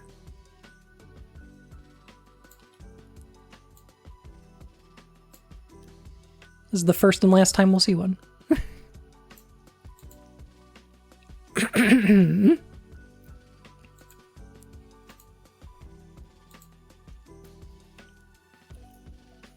Fit the Sixth, the barrister's dream. They sought it with thimbles, they sought it with care, they pursued it with forks and hope. They threatened its life with a railway share. They charmed it with smiles and soap.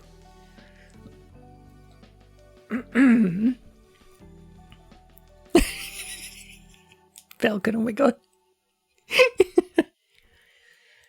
But the barrister, weary of proving in vain that the beaver's lace-making was wrong, fell asleep and in dreams saw the creature quite plain that his fancy had dwelt on so long.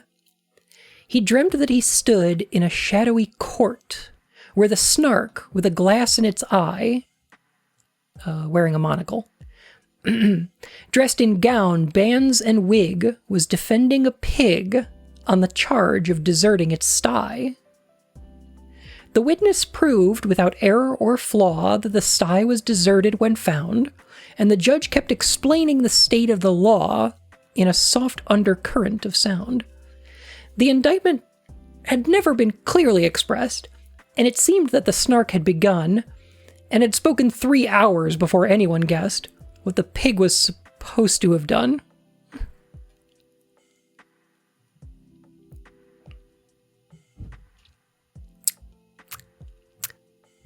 I think this is kind of interesting. So, the charges before the court here. This in the center here, in the robe and the wig. This is our Snark. Under there somewhere. Dodson's opinion of the legal profession. Here's an interesting thing.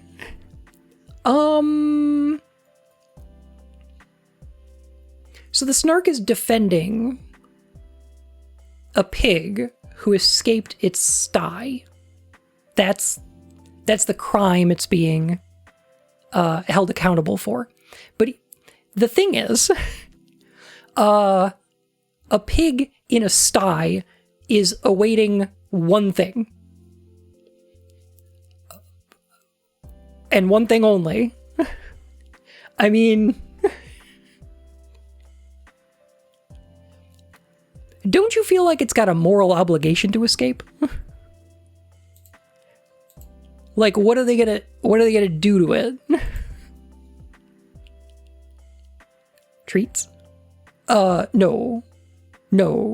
Butchering.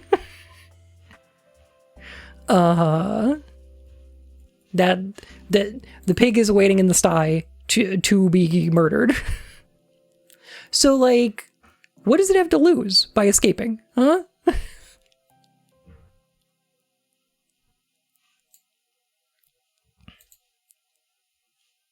Butcher is off hugging the beaver. Just hugging. The pig has nothing to lose but its chains. Rise up, comrades. Literally Animal Farm. Good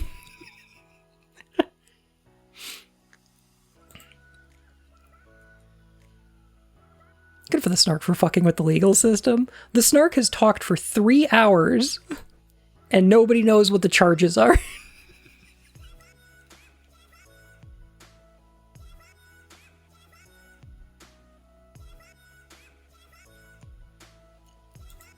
The jury had each formed a different view long before the indictment was read, and they all spoke at once so that none of them knew one word that the others had said. "You must know," said the judge, but the Snark exclaimed, "Fudge! That statute is obsolete quite. Let me tell you, my friends, the whole question depends on an ancient manorial right." Oh shit, the Snark's a sovereign citizen. Hello? Hi. What's up? Our bathroom's really good. Yeah, it is. Yeah. You're really good. Oh, thanks. It is true. I think chat can back me up on the fact that you're adorable. I prefer kiss not. you. Okay.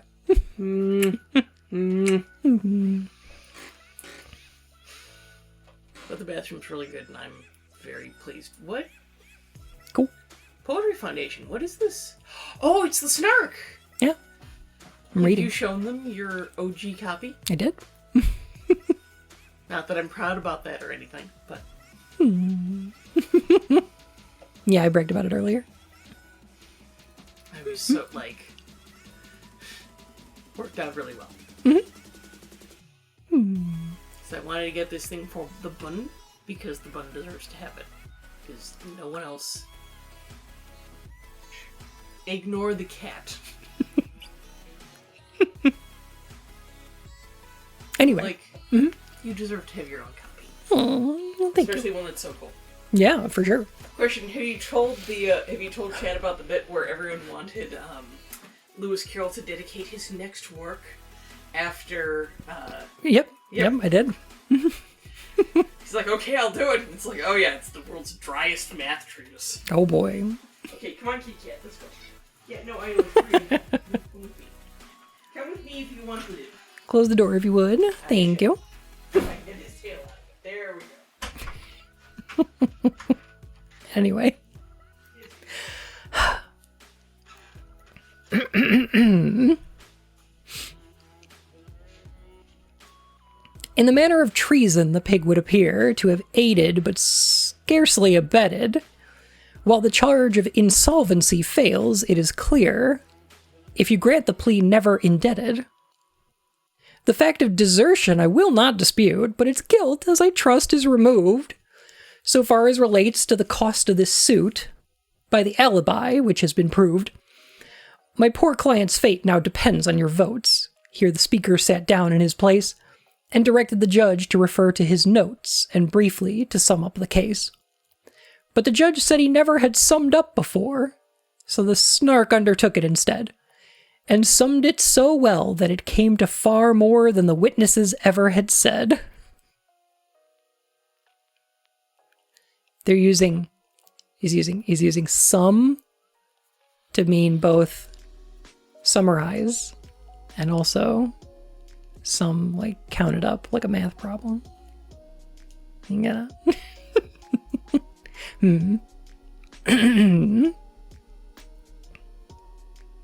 Bunch of cuties, tell you.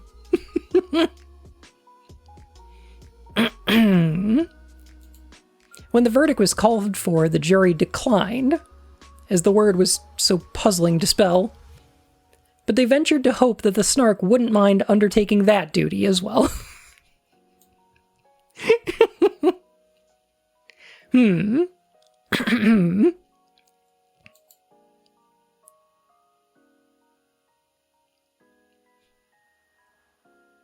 So, the Snark is supposed to be defending this pig, but has become judge, jury, and executioner, as everybody else has just decided that the Snark should do it. So, of course. So the Snark found the verdict, although, as it owned, it was spent with the toils of the day. When it said the word guilty, the jury all groaned and some of them fainted away.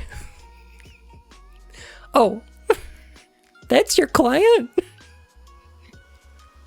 Then the Snark pronounced sentence, the judge being quite too nervous to utter a word. When it rose to its feet, there was silence like night, and the fall of a pin might be heard. Transportation for life was the sentence it gave, and then to be fined £40.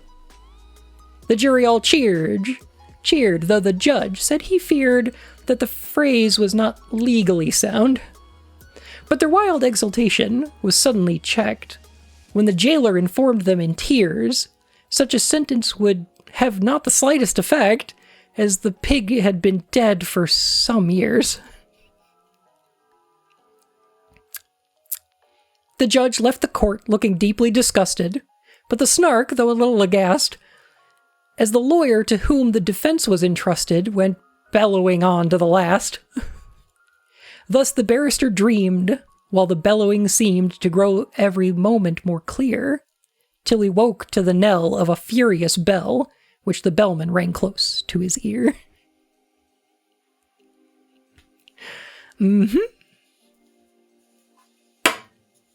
So this is like that scene in a movie when there's a loud noise in the dream, because the Snark just keeps talking and talking and talking, and it's droning and droning and droning, and then it fades into the sound of the bell, waking him up. You can imagine it.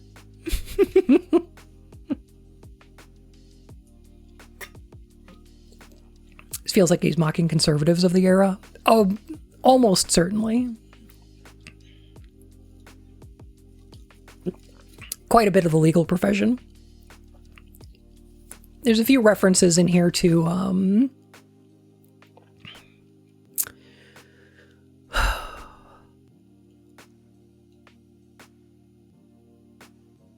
things like the pig is being accused of treason, insolvency, and desertion for leaving its pen before going to slaughter, which it has already been, in theory.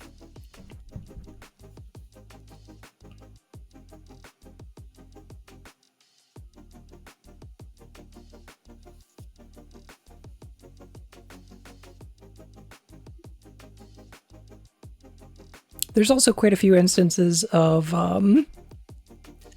that statue is obsolete quite. Let me tell you, my friends, the whole question depends on an ancient memorial, right? There's quite a bit in here pointing to the UK has quite a bit more jurisprudence than we do here in the US, because the court system's been around longer. But this is like somebody going, oh yeah, it says in the Magna Carta that, etc., etc. It's, it's a kind of baggage that I don't know if is helpful.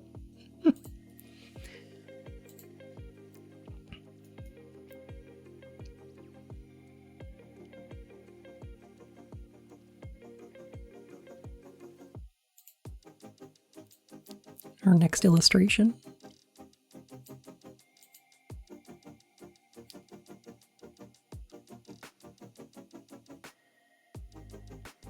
Is that the maker of bonnets and hoods?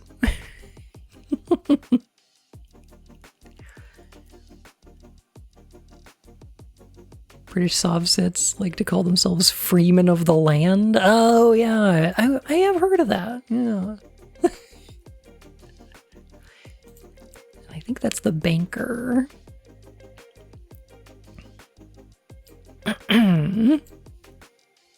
Fit the 7th. Getting close to the end now. The banker's fate.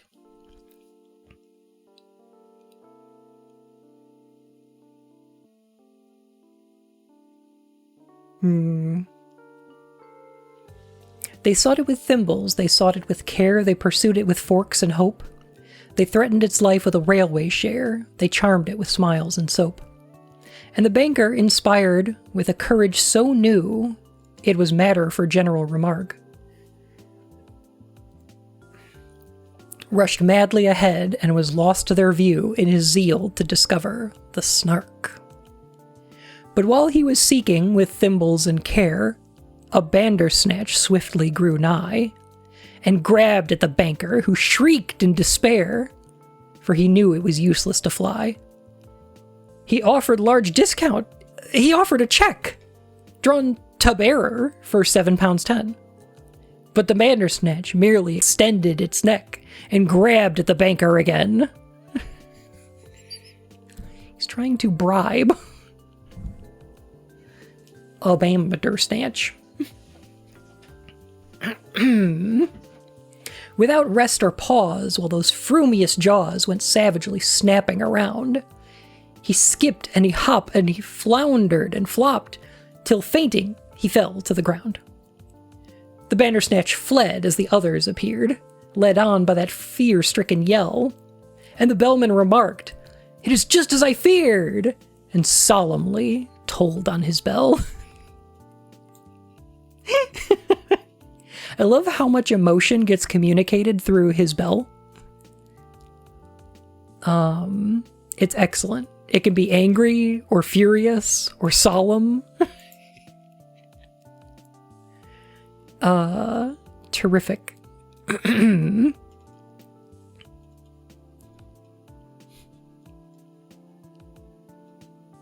He was black in the face, and they scarcely could trace the least likeness to what he had been, while so great was his fright that his waistcoat turned white, a wonderful thing to be seen.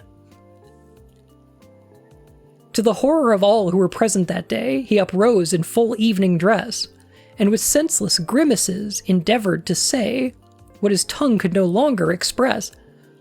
Down he sank in a chair, ran his hands through his hair, and chanted in mimsiest tones. That's another word from Jabberwocky. Words whose utter inanity proved his insanity, while he rattled a couple of bones. "Leave him here to his fate! It is getting so late!" the bellman exclaimed in affright. "We have lost half the day. Any other delay, any further delay, and we shan't catch a Snark before night." And lastly, Fit the Eighth, The Vanishing.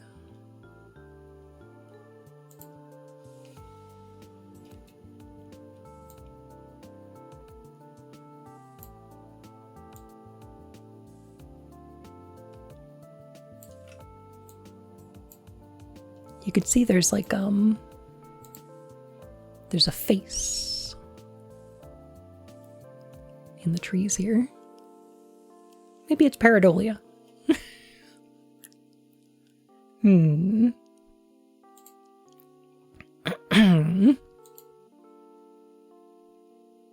So, what do you think?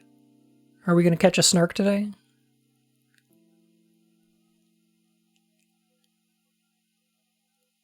It seems like the banker got attacked by a bandersnatch. The beaver and the butcher fell in love.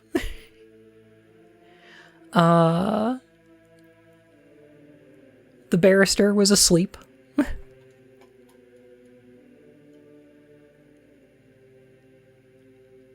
Who's left?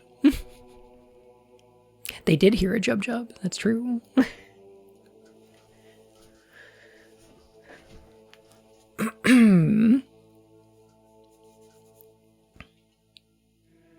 Not in the way he originally intended. We have a billiard maker. We have a boots. We have a maker of bonnets and hoods. We've got the baker. The bellman, I suppose. I mean, he's been running around everywhere.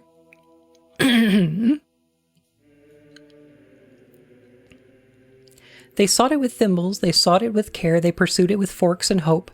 They threatened its life with a railway share. They charmed it with smiles and soap. They shuddered to think that the chase might fail, and the beaver, excited at last, went bounding along on the tip of its tail, for the daylight was nearly past. "There is Thingamabob shouting," the bellman said. "He is shouting like mad, only hark!" That's the baker, who forgot his name. "He is waving his hands, he is wagging his head. He has certainly found a Snark." They gazed in delight while the butcher exclaimed, "He was always a desperate wag." They beheld him, their baker, their hero unnamed, on top of a neighboring crag. Erect and sublime for one moment in time, in the next that wild figure they saw, as if stung by a spasm, plunge into a chasm, while they waited and listened in awe. "It's a Snark!" was the sound that first came to their ears, and it seemed almost too good to be true. Then followed a torrent of laughter and cheers, then the ominous words, "It's a boo!" Then silence. Some fancied they heard in the air a weary and wandering sigh that sounded like jum, but the others declare it was only a breeze that went by. They hunted till darkness came on, but they found not a button or feather or mark by which they could tell that they stood on the ground where the baker had met with the Snark. In the midst of the word he was trying to say, in the midst of his laughter and glee, he had softly and suddenly vanished away. For the Snark was a boojum, you see.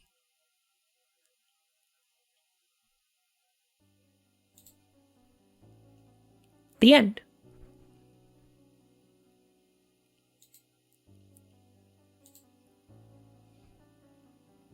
It was a boojum. What a twist. Here's the biggest twist. That man is dead, holy shit. Yes. But I want to ask a question. Is it possible that one of the sailors was the Snark? When he says, "It's a boo," obviously he could be starting to say, "It's a boojum." But could he not also be starting to say, "It's a boots"?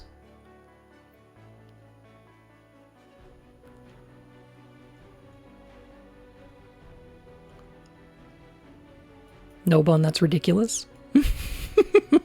Is it? I don't know. I feel like this is almost a murder mystery.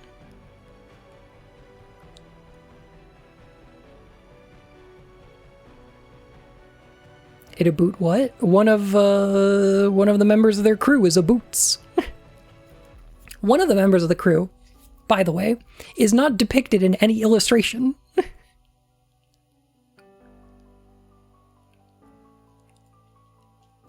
Which is also quite suspicious. Are boots known for softly and suddenly vanishing people away in the manner of a boojum? I don't think normally they are, no. Also, I don't know if I think it was the boots. I don't know. If I had to guess,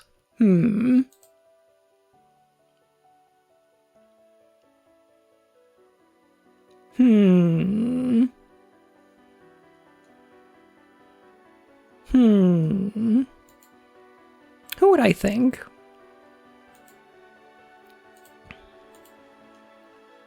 Wound up being a Snark. Because there's too many people unaccounted for. It can't be the bellman. They do introduce him as a Boots and not just Boots. Because he's a shoe shiner.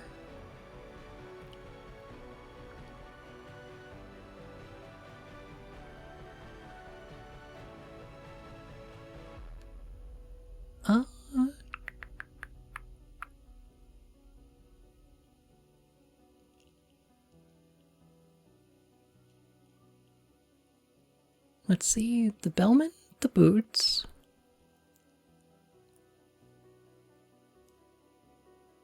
Actually, I take it back. Interesting that, okay. I guess I do want to point this out. The bellman is very, very accounted for. Yes. You know who's not, actually, is the boots.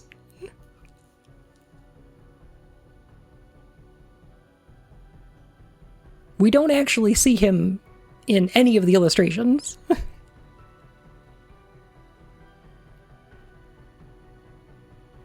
Which is somewhat fascinating.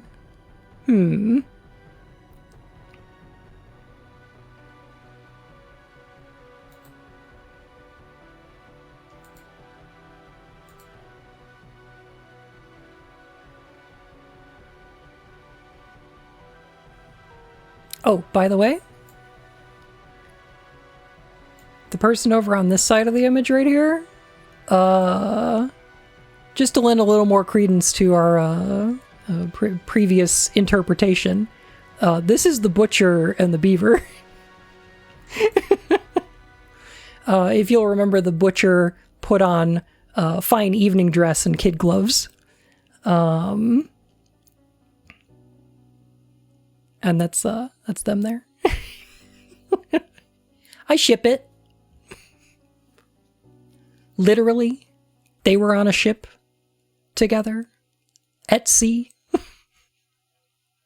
4 days.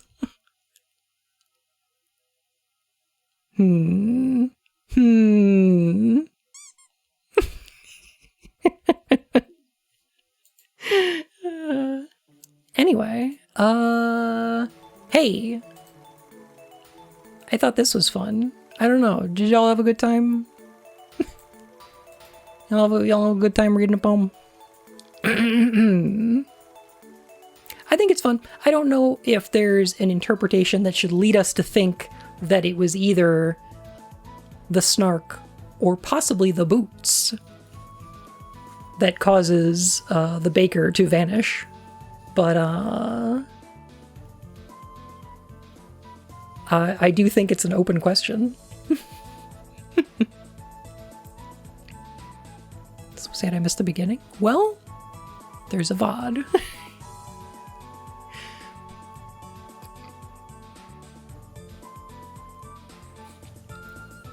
This was fun. I'm glad.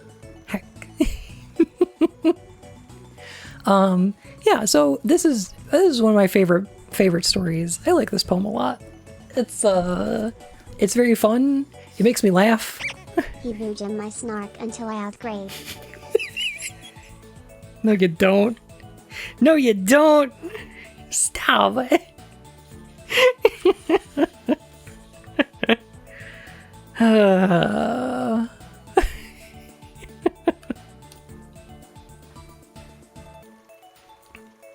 I want to, now that we've gotten to the end, reread this section really quick from the preface, because I find it really funny from the context of the poem. Now that we know the story, now that we know the hunting, this preface at the beginning of the story is kind of funnier in context, I think. So I'm just going to reread this. I know we already did, but if, and the thing is wildly possible, the charge of writing nonsense were ever brought against the author of this brief but instructive poem, if you could ever argue that this poem was nonsense, it would be based, I feel convinced, on the line on page 18, "Then the bowsprit got mixed with the rudder sometimes." In view of this painful possibility, I will not, as I might, appeal indignantly to my other writings as proof that I am incapable of such a deed. Lewis Carroll, famously incapable of writing nonsense. I will not, as I might, point to the strong moral purpose of this poem itself, to the arithmetical principles so cautiously inculcated into it, or to its noble teachings in natural history. Which I think are about the scene where the butcher is teaching the beaver math. It's a very instructive poem, is the thing. I will take the more prosaic course of simply explaining how it happened. The bellman, who is almost morbidly sensitive about appearances, which I think is a fascinating line because appearances are all he's got going for him. Everybody joined up because he looked wise. People were fascinated by his speech because he looked good giving it, you know? The appearances are important, especially to the bellman, but also to any snark could be a boojum. The appearance of snark does not, you know, belie its underlying characteristic. The bellman, who is almost morbidly sensitive about appearances, used to have the bowsprit unshipped, once or twice a week, to be revarnished. And it more than once happened when the time came for replacing it, that no one on board could remember which end of the ship it belonged to. They knew it was not of the slightest use to appeal to the bellman about it. He would only refer to his naval code and read out in pathetic tones Admiralty instructions, which none of them had ever been able to understand. So it generally ended in its being fastened on, anyhow, across the rudder. The helmsman, this office was usually undertaken by the boots, who found it a refuge from the baker's constant complaints about the insufferent blacking of his 3 pair of boots. Sorry, insufficient. Used to stand by with tears in his eyes. He knew it was all wrong, but alas, Rule 42 of the Code, no one shall speak to the man at the helm, had been completed by the bellman himself with the words, and the man at the helm shall speak to no one. Ironic that office wound up being filled by the boots, who now cannot be spoken to, or rather the baker now.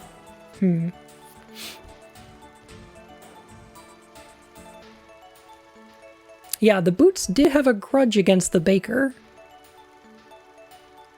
for his constant complaints about insufficiently blacking his 3 pairs of boots.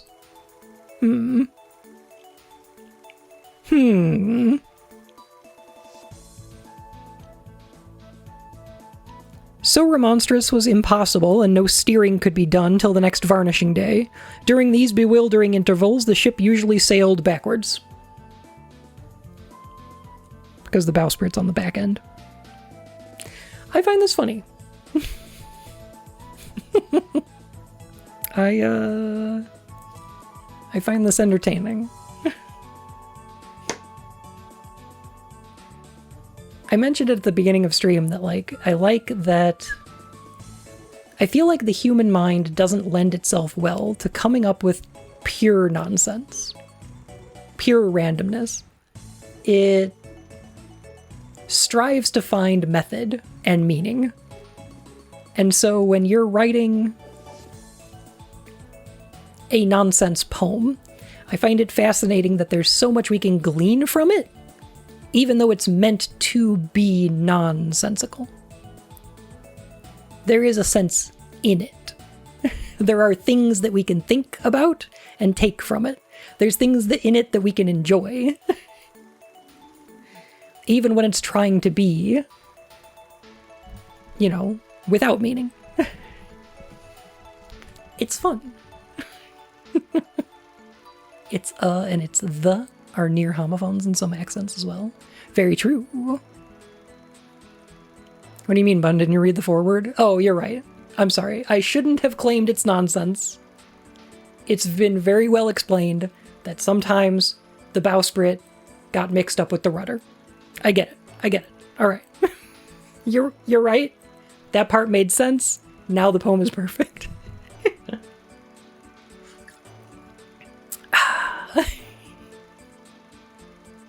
Anyway, thank you all for letting me indulge in a little bit of reading some poetry. I hope it was fun. I hope y'all liked it.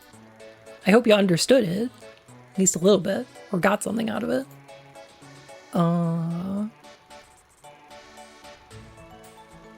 I guess most of all, I hope it made you laugh. Thanks so much for doing this again. I really enjoyed doing it.